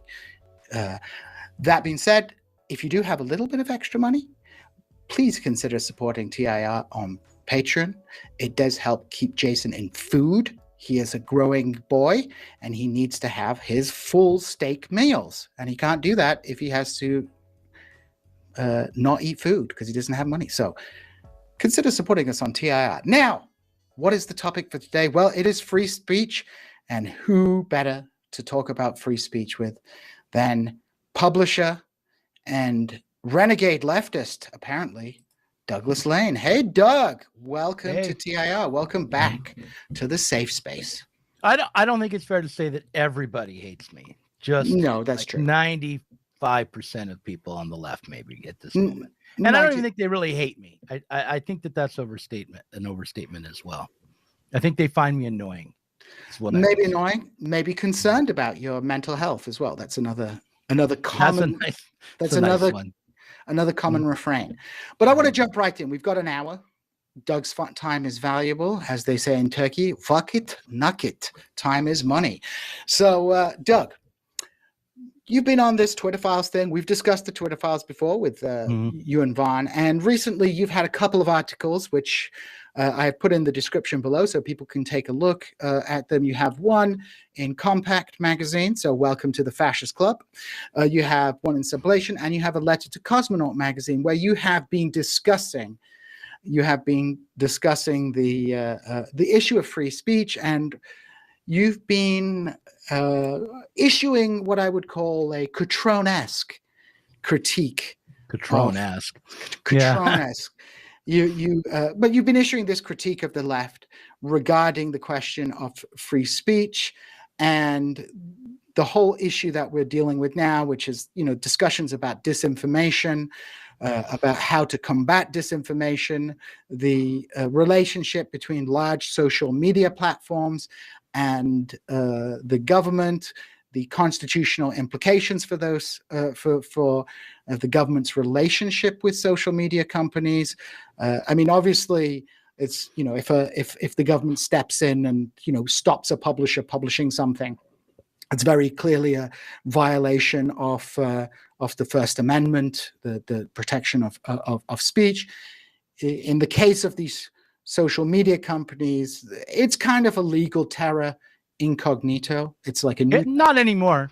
No, it is not. It's not terror incognito at all anymore. And really, if you read the Twitter Files, it wasn't difficult to muster an opinion there either. I mean, the injunction from Louisiana makes it clear that what the government was doing was censoring legally protected speech, and that was a violation of the First Amendment, which is why the judge, forbid the Biden administration from continuing.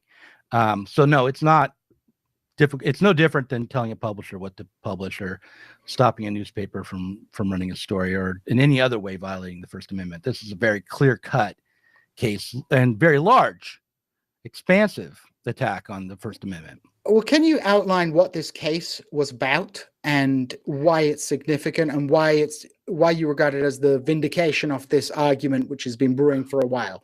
Well, I can tell you in broad strokes that plaintiffs sued a variety of government organizations, including the Biden administration itself, for violating their free speech rights and by censoring them on social media, not just on Twitter, but on YouTube and Google broadly and Facebook and other companies. They gathered a lot of documents to support their claims. The judge looked it over and saw, yes, indeed, the state was threatening the social media companies with retaliation if they didn't submit to their demands for censorship on the platforms. So and then the judge demanded that they stop. They were compelled to stop. This is being appealed. I don't know what the next ruling will be, but so it's very likely I think that this will go the same way that the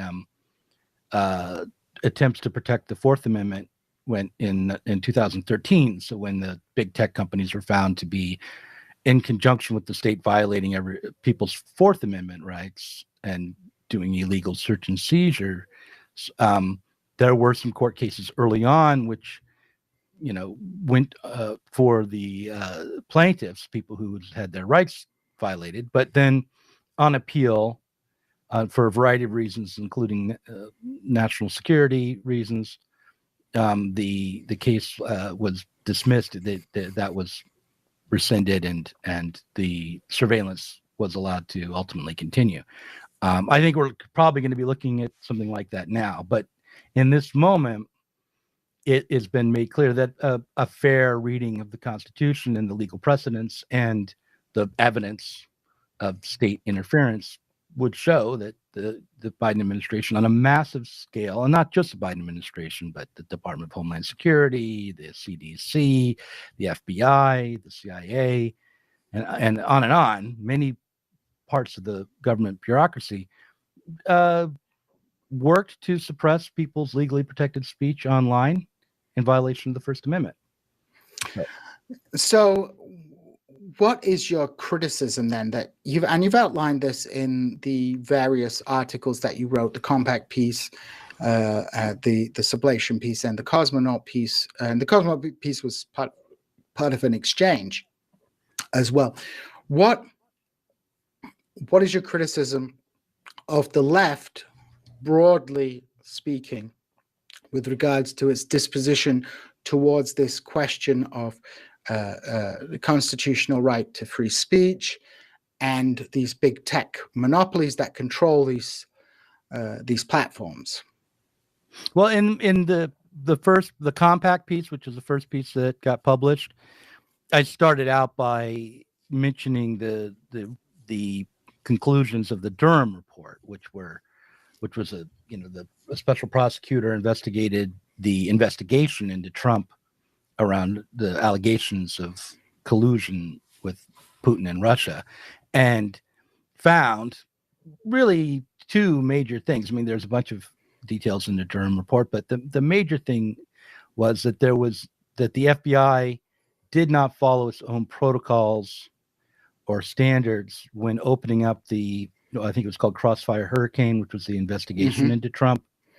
That the initial basis for that investigation, if properly investigated, would have meant that there would have been no investigation because the evidence was so thin, and there was a lot of counterfactuals that would have indicated there was no collusion at the beginning. And the other thing that was discovered was that the reports that the FBI received that the Clinton campaign was putting together basically a false flag or some sort of attempt to cajole the FBI into attacking Trump along these lines, that they had concocted evidence and were planning to try to weaponize the FBI against the Trump campaign. Those reports that the FBI were aware of were ignored, and in fact, the evidence presented by the Clinton campaign like the Steele dossier was taken up as further evidence. And then there's all sorts of shenanigans that went on to perpetuate the investigation when there was no evidence of collusion. And I started with that, not because I'm sympathetic to the Trump campaign, but because the allegation of Russian collusion with the then sitting president and allegations of massive Russian interference in our election was what justified the Department of Homeland Security taking control over our entire electoral infrastructure, including all of the major media companies and social, including digital media. So in 2017, in response to what turned out to be a hoax, the Department of Homeland Security started this project to control the internet, control the major media. And so when you take those two things together, you can see that the real victim of the hoax, the Russiagate hoax, wasn't the Trump campaign or the Trump administration, but the American public and our own political freedom. So as a leftist, that's a fact that we should be able to take up and do something with and understand. It should inform our politics. And that's one of the things that I said in this piece in the in Compact. Yeah, that it,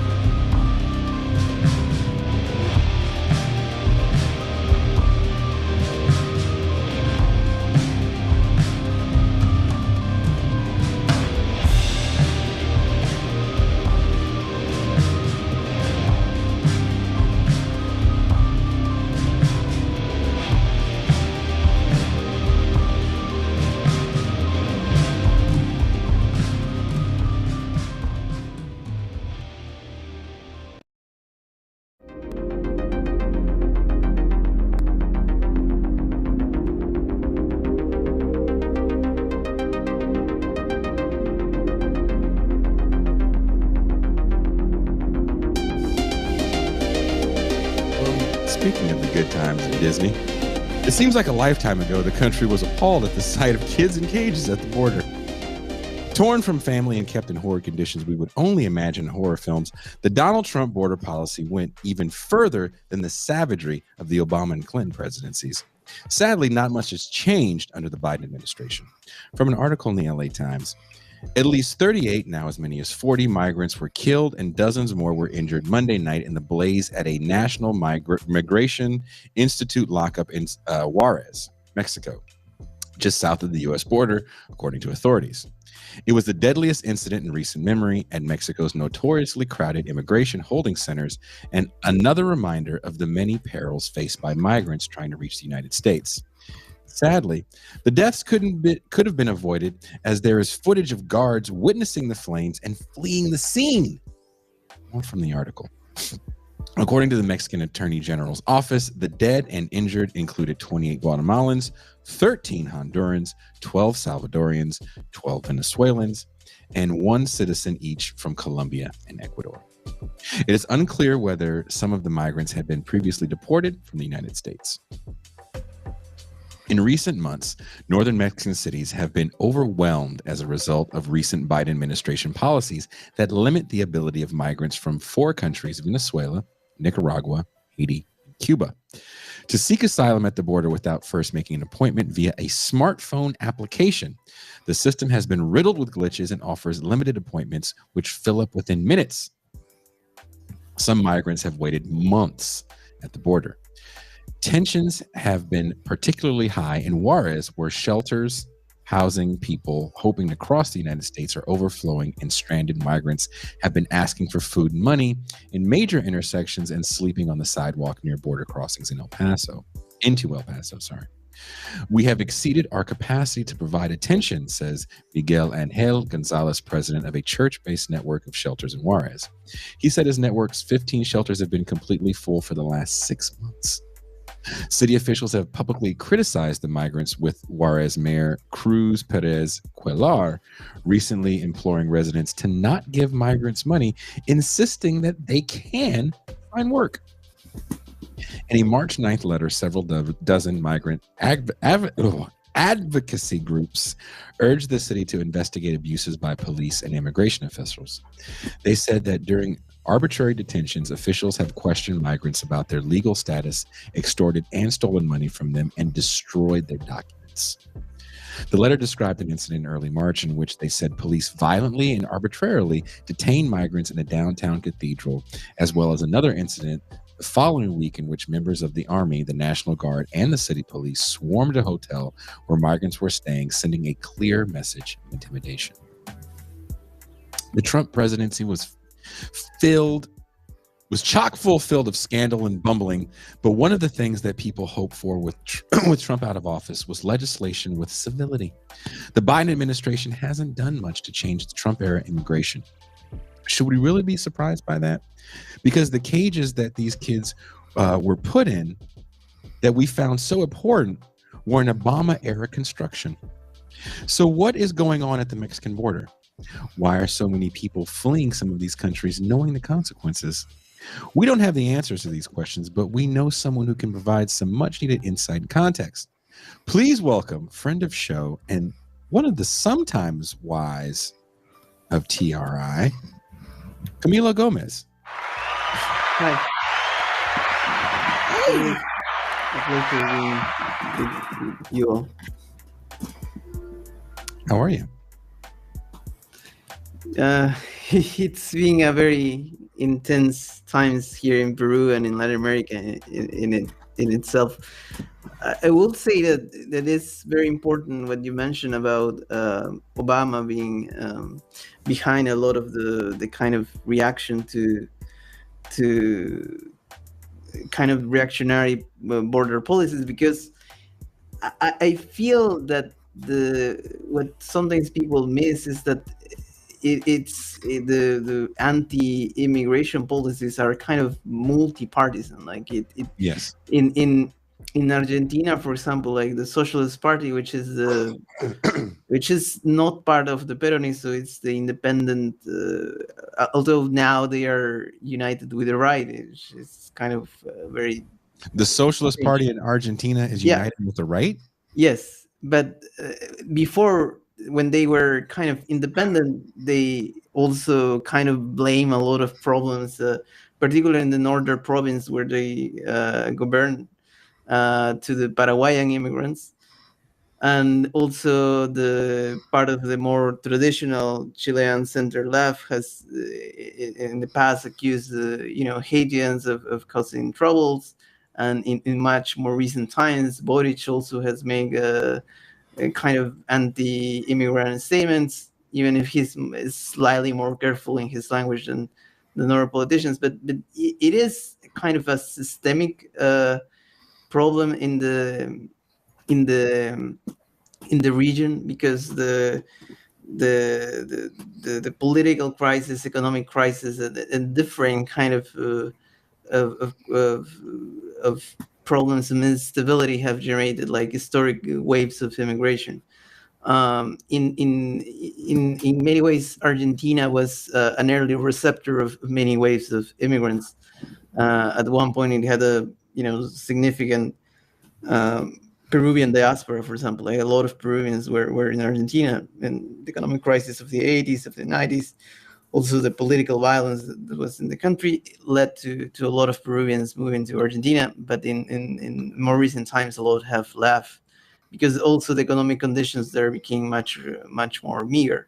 So the same happened with Bolivians. Also, many Bolivians had migrated to Argentina, and then returned. With Paraguayans, slightly different, because in some ways, like even if Paraguay is slightly more stable, it's kind of many of the immigrants from Paraguay have already settled in Paraguay and Argentina, and so it's a bit different. But there were also other poles of immigration, like Chile, and to some degree also Brazil, Mexico. So there were a lot of countries, and obviously Dominican Republic for Haitians, that was also a country.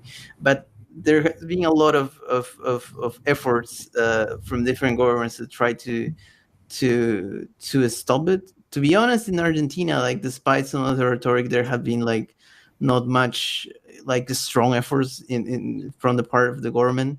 Just that the economic situation became so unstable, particularly with inflation, that is kind of making life very difficult, because it's very difficult to particularly for informal workers to know how much money they are going to need to survive at the end of the month. So a lot of the situation that has happened in Latin America was that the Venezuelan immigration crisis that was very huge. In some ways, what had a much more soft landing, to say in some way, toward the U.S., in the sense that a lot of Venezuelans immigrated to Colombia, to Peru, to Ecuador, to neighboring countries, also Brazil, to some degree even Argentina,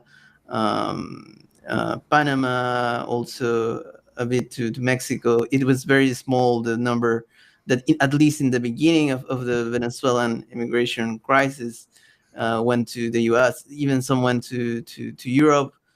Some countries were relatively. Didn't most of them go to Colombia? Yes, most went to Colombia. Was it's the country with the very high, like historical points in common. Like it has a large border. It has a large border towns like that are quite integrated. So that was the main source where Venezuelans went. But the problem started with the kind of the effect of the kind of economic boom in some ways of resource materials from the odds that still survived to the 2010s started fading away. Like it was a number that started to increase of Venezuelan immigrants going toward Mexico, toward the US via Mexico. So that started increasing. Also, with the less favorable policies in Chile, also many Haitians decided to head to the US. Also, that's some things that are not much reported. And also, there are Chinese citizens that are trying to cross the border. So they came sometimes to Ecuador or Colombia or Panama, and they also do the crossing with the rest of Latin Americans. Also, some Indians, some Africans. So it is not just Latin Americans, also Cubans. So it is a wider range of yeah.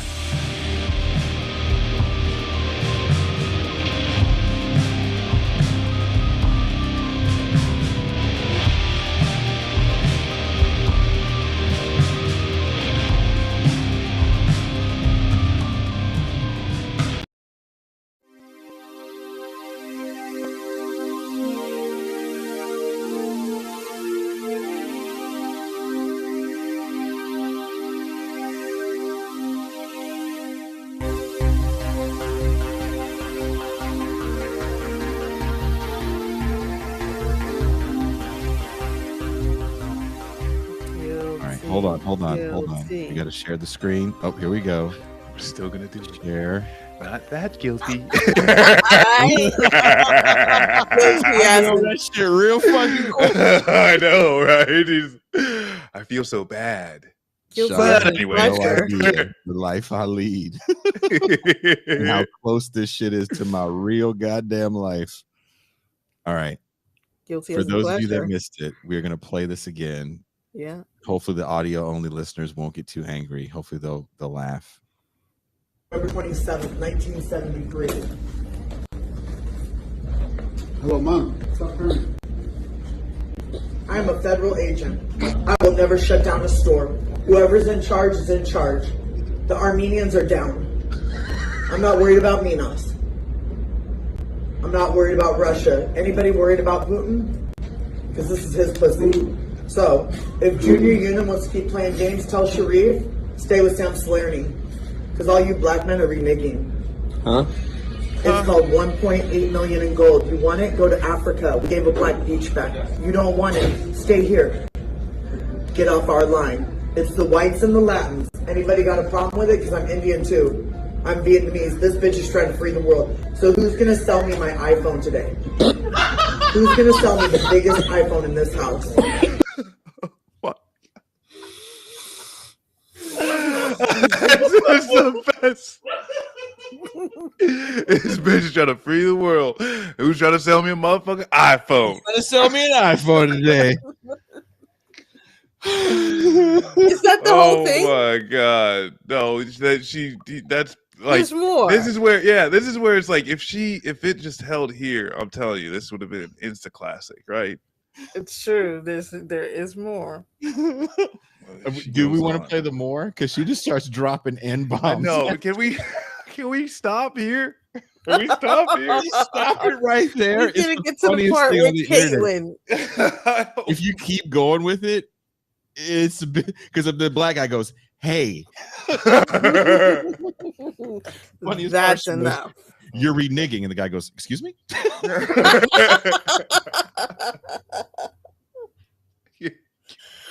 1.5 million in Africa.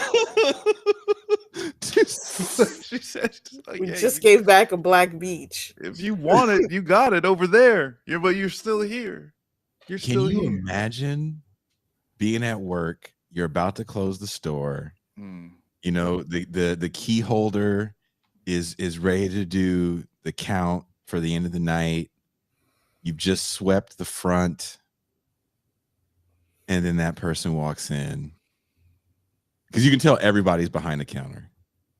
It looked like the whole damn store. Like all the other customers were like, I'm just going to come back here with y'all for a second. Yeah, for real, right? I'm just going to move this rope here. Yeah. Gonna open this panel.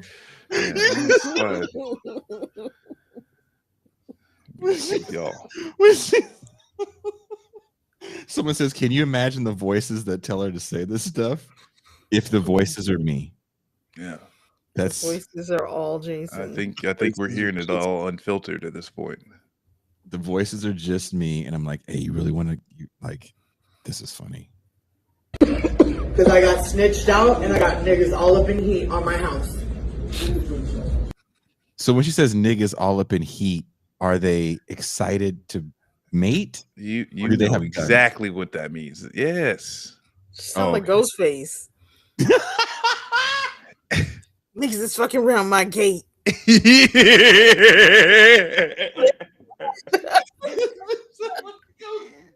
Oh my god. Someone says, "What a time to be alive." For real. Kush Look says, "Maybe both." It's a double entendre. She's got a double entendre. Take that, Kendrick. Kendrick does not have double entendres. Like, what did she say her name was? She said her whole name. Oh, I don't know. So she said she was born in 1973. I'm a federal agent. Look at my passport. Yeah. Man, this is a win. Wild. That shit is so wild. Somebody says she's spitting. She got bars. I got niggas all up in here. Oh my god. Wait a minute. Chewy's up. Caitlyn's done. Her dog. Who the fuck is Caitlyn? Caitlyn has Don't worry about it. You don't got to worry about Caitlyn anymore. That's right. She's done. Done. Who the fuck is Caitlyn? Is she done because the niggas are in heat or the niggas have heat? I mean, this is where it's like, I don't know, like you don't ask questions you don't want to know the answers to. You know what I'm saying? Right. It's like you want to ask about Caitlyn, you might find out where she went. You know what I'm saying? Right. Do you really want to know? You know? You want to go meet up with Caitlyn? Is this the smoke you want? Is this the smoke you want?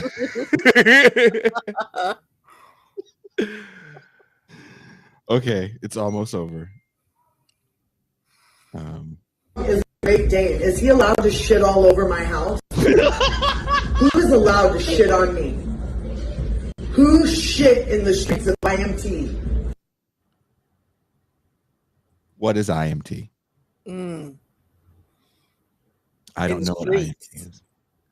But I'm mad that the dog isn't housebroken. And if a dog, like if Ben's dog was shitting in my house, as much of a crazy neat freak as I am, I might be in a T-Mobile. Just hollering nonsense. I might be in the Do you believe this motherfucker shitting? Like this dog's shitting in my house. Done. Shitting in my house. Who's allowed to shit on me? Huh? Shit in my house. Just another girl from the IRT. Like what she? I have no idea what she's saying.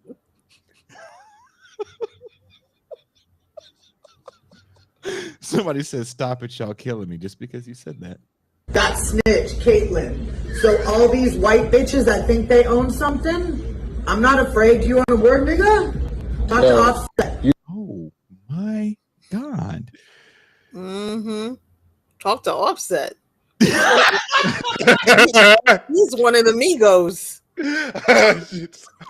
Did that one die? Did he die? I think that was Takeoff.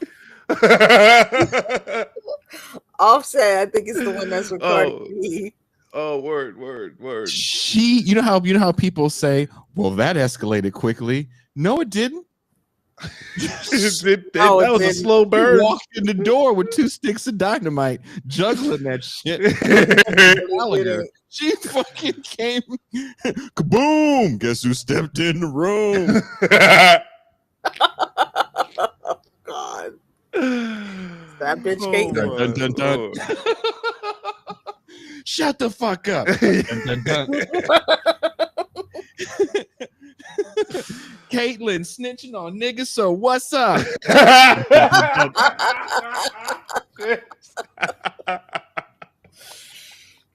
Y'all know the name. Oh my God. The damn thing changed. Damn. Damn, man. Oh my God, you mother.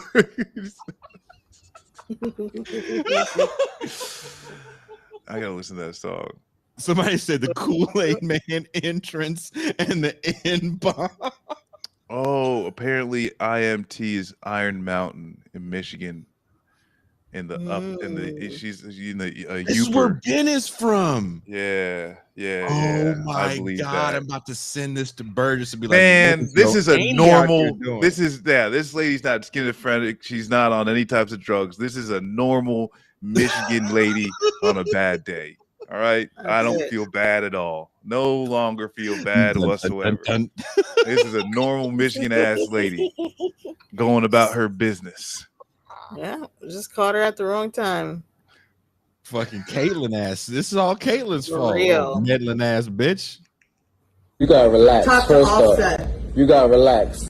Go ahead on. The whole story. I was born November 27th, 1973.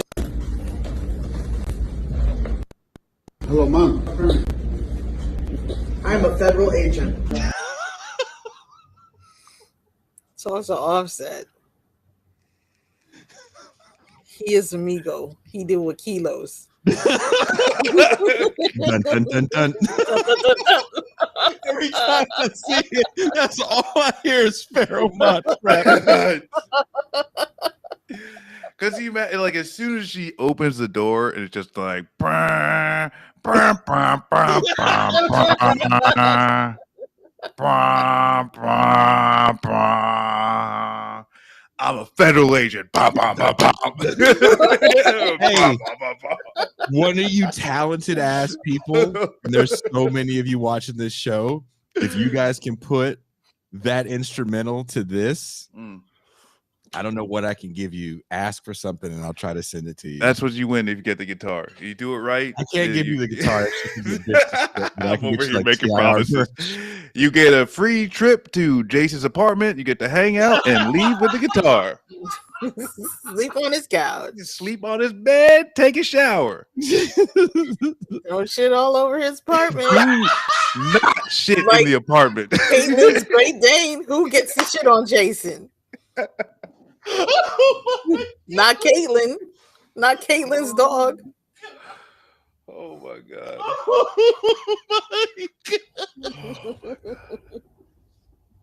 Oh, here. If you can do it, you get this. Bam. I will send the TIR mug. I don't care if you live in Uzbekistan. Gotta get that. You get the TIR mug. You get your choice. You get your choice. TIR mug, Black Panther tee, Central Committee tee, or Oh damn! I didn't know. Ankle pessimism. Fuck with Mike from PA. Yeah, we were on Mike from PA show. Oh, word. Is that T-shirt like a joint venture, or is it just Central Committee? Central Committee. No, Central Committee is like it's us. So if you look at it, it's me, Pascal, Jean, and Kuba. Oh, word. Yeah. Central Committee. So look, somebody said, I don't care if you're down in the Armenian Highlands. Dude, if you guys could do that, because that's all I want to hear. This is how we go viral. This is how we blow the show up. Hey, it's just a bunch of people calling us ableist and be like, no, I've got mental illness. It's fine. I'm allowed to say it. You know, dude, like that's just it's going to be that back and forth. This show, Toussaint, this show right here, oh my God. The counseling that poor Toussaint has to do between the two main hosts. Jason, you know you should probably see a professional. That's fine. Who's allowed to shit on me? So sorry, Jason. Poor Toussaint. Just like seriously, guys, weep for this woman because you have no idea the phone call she gets from me at all hours of the night. But Ask Offset. Ask Offset. What a weird thing to say. She liked the makeup being said. I still hold though. If you met enough people from Upper Michigan, you know what I'm saying? Like, OH baby, always taking shots. I'm gonna send this to dude. I don't know where Burgess is right now, but I am gonna send this to Ben Burgess and be like, what is your auntie doing out here in these streets talking reckless? 1973. I'm really mad at somebody said, oh, this woman is in Jason's age range. Oh, shit. I was like, that's a show veteran. Yeah, that is too the bad. truth to that no, statement. but that's Putin's pussy. You know what I'm saying? Like, I'm out of the running. Putin locked it down. I don't know. You might need Wagner to come get that.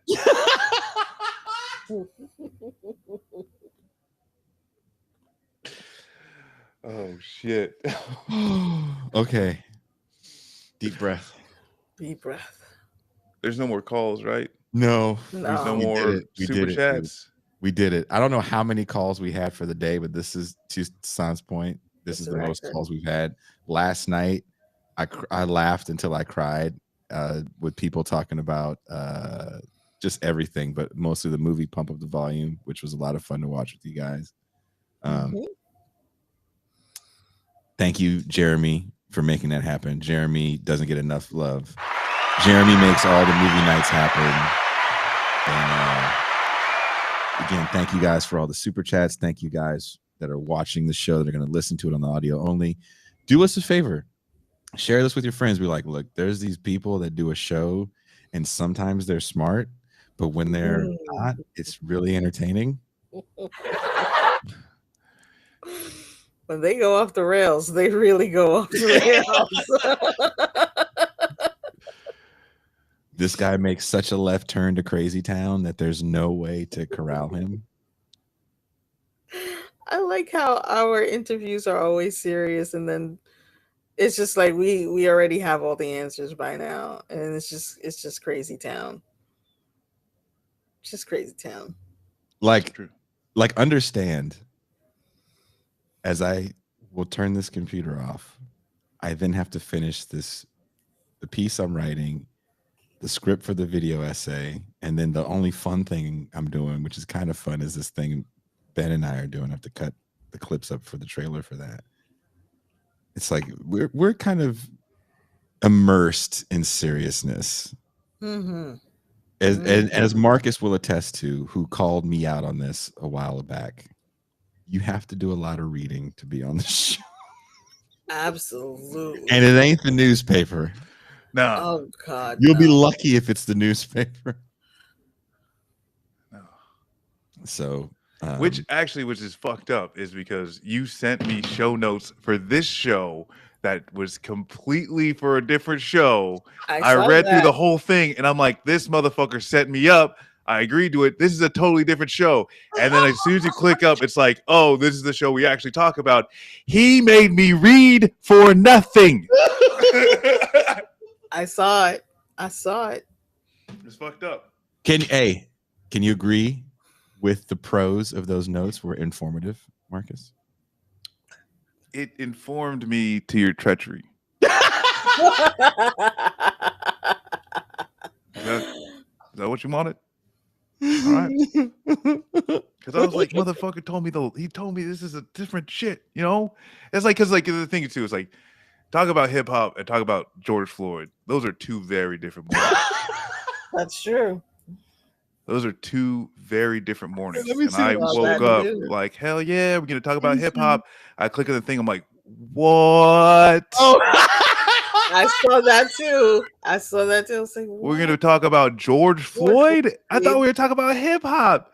What the fuck? You know, it's like, yeah. But thank God. All right. So I appreciate it. Thanks for fucking with me, Jason. It's good to be back. You know, whatever.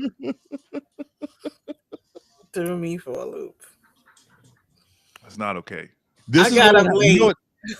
Look, if you ever saw me do like a show where I was like fucked with people, that would not be me selling out. That would be me living my best life. Yeah. Like a Jason prank show, but it's like with academics you've never heard of. it's like a punked, but it's like some dude walking out of a class at like Missouri State, you know, getting like goop poured on him, and he's like, You know what Kuba used to do? Which I think is the coolest thing ever. Kuba was so smart in high school that he used to make up wars that never happened. God damn. And make his oral presentation. And he would get A's. Oh my God. Hell yeah, dog. Hell yeah. Oh, there's a lot of wars though, you know? To be fair to the teacher. It's true. The human beings are a war-loving animal, you know? There's a lot there. Is But so that's awesome. Like there's funny, and then to me there's like, oh, that guy's good. Yeah. Kuba is one of the funniest people I know. Because when you get that intersection between highly intelligent, funny, and bored. Yeah. That's true. That's true. That's where the magic is made. God, yes. Yes. Gene is a similar way. Yes, we are blessed to have you guys as part of the crew. The fact that we could make so many jokes with Bertram last night after he wrote this piece where he's exposing the tragedy of his life, and we just teased him for being poor. He goes, I grew up eating stuffing mix. Oh, you like brokey. Don't get mad at us because your mama only wanted to eat sides, nigga. Jason talking about Bertrand had flies around him. Oh my God. Or Kleenex boxes for sneakers. Yeah, Kleenex boxes for shoes. A whole assortment of instant sides.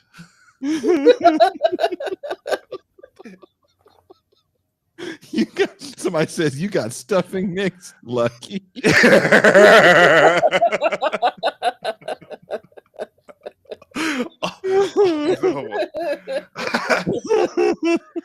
For me, and that's where it's like stuffing was something that like I'd never seen before until I gotten some white people Thanksgiving.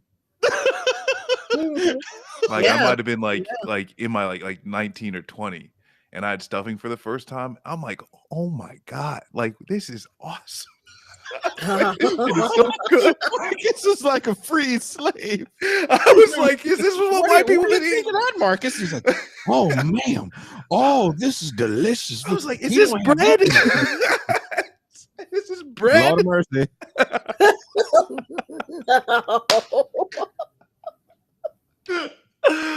Oh my God! But stuffing's good as shit. I like stuffing. We call it dressing. What do you call it, Toussaint? In your Dressing. Haitian household? Just stuffing, but we don't usually use it. It's not Haitian. Not really. See, that's what I'm saying. Like these immigrant ass parents depriving their children of the American dream. Yeah. We had stuffing before. There was some weird Marcus spice is in like, that. I just have a wasn't into. Lunchable.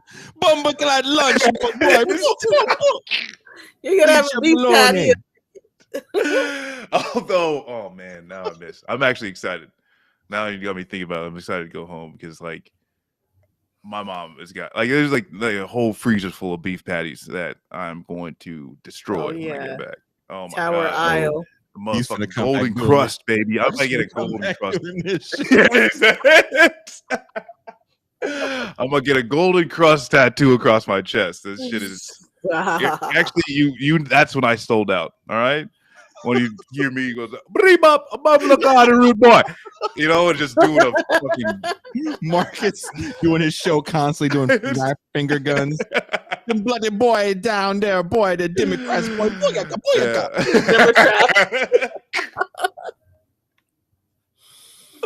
That's how you know. Yeah, Marcus that's when you know. Seeing his family. Yeah, when you hear me walking out to some fucking steel drums, like I got that bag, baby. I got that bag. But unlike a real Jamaican, he's just Michael from The Office coming back from Sandals. Hot, hot, hot. Like for some reason, my dreads are braided into that bullshit white people vacation braids. You know, I'm just doing it all. I got the beads at the end. The Bo Derek. You know what, dude? They do that here. They do that here, and they walk up and down the boulevard, and they ask people, "Oh, you want to braid your hair?" And I just sit there and look. I'm like, "Are you gonna be the one? Yeah. Are you gonna be the one? Because I'm gonna record it." Come on, Becky. And she's like, and like Becky's gonna squirm the whole time. It hurts. You're pulling it out. Ow. The vocal fry. Ow. Look, the vocal fry. You were so sweet. I'm so mad at you. God. So black.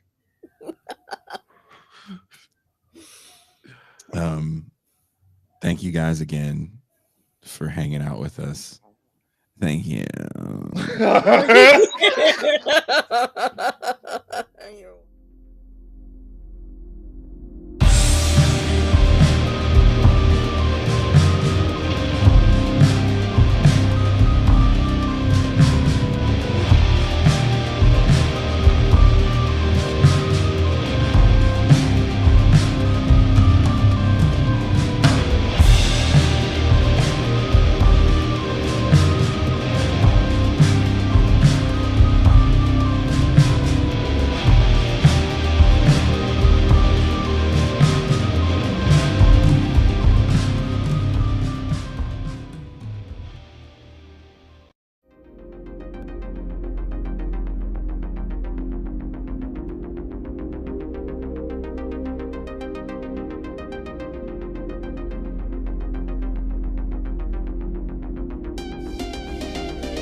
dance off I've ever seen in my life. I don't know what dancing looks like where you people are from, but this dance off was incredible. Can you see it on the screen? Yes. Make it bigger. Should we get rid of the chat? Oh, okay, there it is. Okay. Like turn. Can I play it? Can I rewind it on this? No. Probably not. Oh, you can't rewind it. Sure. Yeah. No. Okay. So look, this kid in the red shirt and tie challenges this other kid to a dance off. If you can, watch this kid right here because his reactions are amazing. I wish I would have paid money to be at this dance off because I think this is the greatest thing in the world. I hope this gets gajillions of views because this is just and the kids are so good spirited about it too. So here, watch this. Oh! Did he just hit him with a little Bojangles?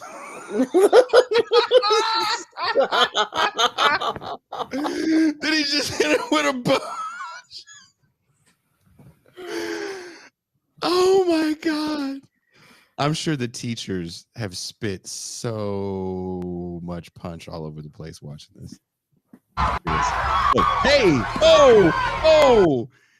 I didn't know the moves from your Russian wedding would be enough. There we go.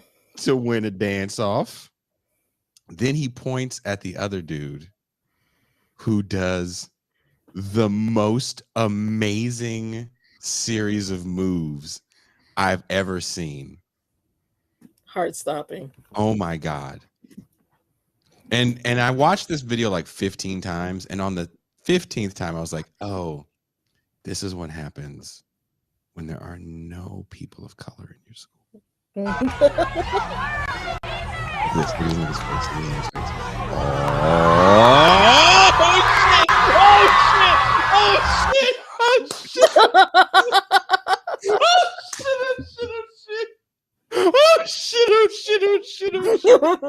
What was that supposed to be? It was like surfing, but the MC Hammer dance in place. Hold on, where are we? Okay, we're look. If you're listening to this podcast later, go watch this. If you're a patron at the hour 45-minute mark, just fast forward because you have to watch this. This kid. Congressional baseball fan says the kid had the COVID vaccine reaction. He does this move. I think that's the greatest move I've ever seen in my life. I love it. Oh my God. Hold on, it's not over. Get him with the jangles. Hit him with the Bojangles. Hit him with the Bojangles. Oh, and a knock right hand. Oh, and he did a leg kickaroo. Do you see these kids right here? This kid right here. They gave him the vaccine. They're losing their shit. Okay, here it comes. Watch this. Watch this. Here we go. But hey, what you got? What you got? He's like, very nice. Oh! I'm gonna hit you with a boy Tano. Brian Boitano. He hit him with the boy Tano. Oh my gosh. He hit him with a boy Tano to a Hulk smash. Oh my Lord. Have you ever seen someone transition from a boy Tano to a Hulk smash? Not a once. Kush Look says that kid is literally me hearing the TIR intro music. Okay, wait, it's not over. Look. Oh! Hit him with what you got. What you got. Look, wait, hold on. You see that? You see it? He grabbed another kid and was like, no. They threw some kid in. They tried to throw a kid in, and he was like, no. I got that groundwork for him. Watch this. Groundwork. You ready? Gotcha. Oh, the hippity hop, the skippity doo. Oh, Bojangles to a hippity hop. Oh, do a flipperoni. Oh, do a Russian up and downer.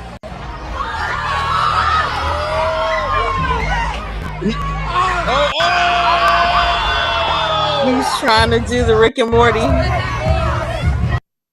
He hit him with the Rick and Morty after the kid hit him with an up and downer skippity doer.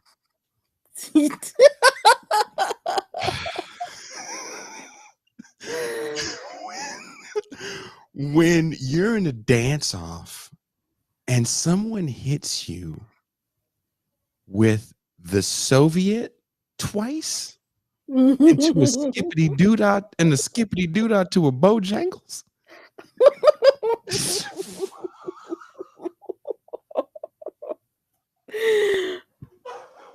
We need to watch it one more time without pausing.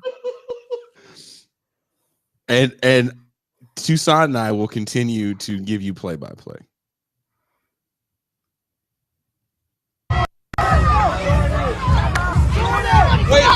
Wait. Black kid grabbed him. He's the nigga that taped this. Fucked up. Probably right. He told all his black friends, I go to this white school, man. These motherfuckers out here with that Ritalin acting a goddamn fool. I just told this kid some dance moves. I just said some words. I just said words. He thinks they're dance moves and he's gonna do them in a battle right now. He's gonna hit him with the skip. These kids, man. Okay, wait, here it comes. Oh, shit. Oh, come here. You're not close enough. You don't want it. Hand behind the back. I want you. Oh, with a tip tap and a knee down with a spinneroonie and a kick. Oh, hit you with a can't stand the rain. Oh, and a USSR pointer roll. Okay.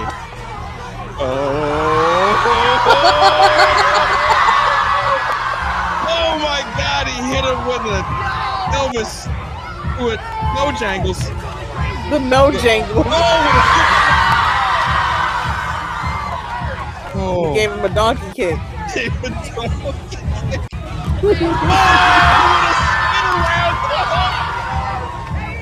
Boitano to a Hulk smash.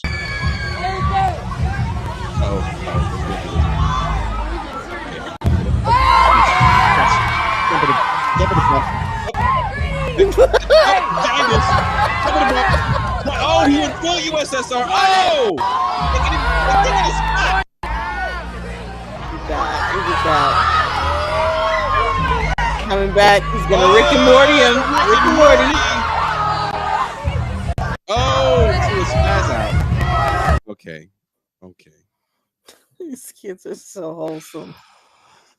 There's so many other things they could be doing instead. But they're just so busy flipping around. I never thought I'd see a Soviet to a Seawalk.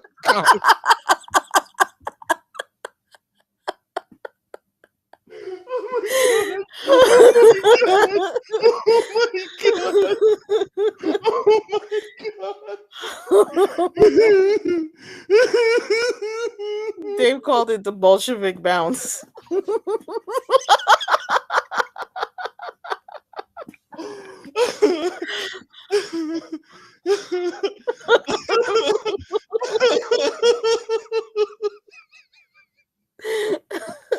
No, that is not Gen Z. That's not Gen Z. That is Generation Alpha. Oh my God. Them is COVID kids. Oh my God. Oh my God. I'm crying. I can't stop laughing. It's so silly. Everyone was having so much fun. It was high drama. High drama. When I was in junior high, oh my God. I'm over here. I'm in tears for like multiple reasons. I mean, part of it is actually kind of adorable. Like, let's be honest. It is. They're That's what fun looks like. You know how people dance like no one's watching, or like you're 11 at some preppy school where you can get away with this shit. At a dance when all the girls and all the boys are watching. All the girls got excited when the kid that looks like he gets stuffed in lockers stepped up. Yep. That's when I was like, I want to go to this school. Yeah. That school looks cool. But when the black kid whispered in his ear like fucking Mickey in a Rocky movie, I thought that was fucking hilarious. You gotta hit him with the Rick and Morty. You hit him with the Rick and Morty rock. You gotta do it. Remember what we practiced at my house? When he hit that kid with the Boitano to the Hulk smash. He jumped around. He jumped around and fucking his arm was just extended to the moon. Hit him with a donkey kick real quick. I don't know what videos these kids watch. I know, right?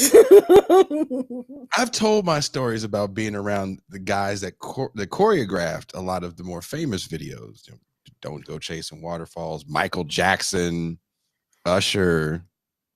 Literally being in situations like that with those guys.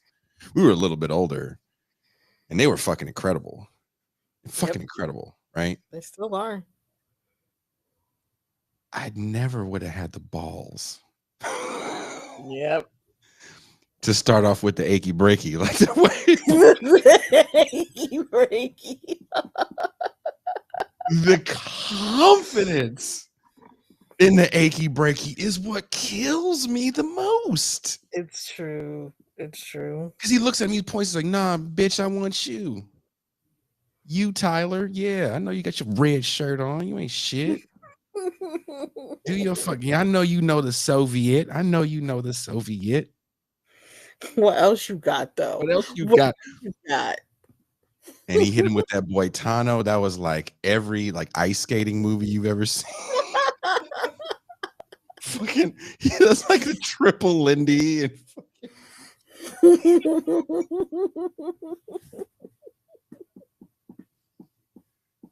oh, that was good stuff. like that. So okay, the chat is saying we need to do reaction videos now. I would do a reaction video to that shit. Twice on Sunday, I would do a reaction video to that shit.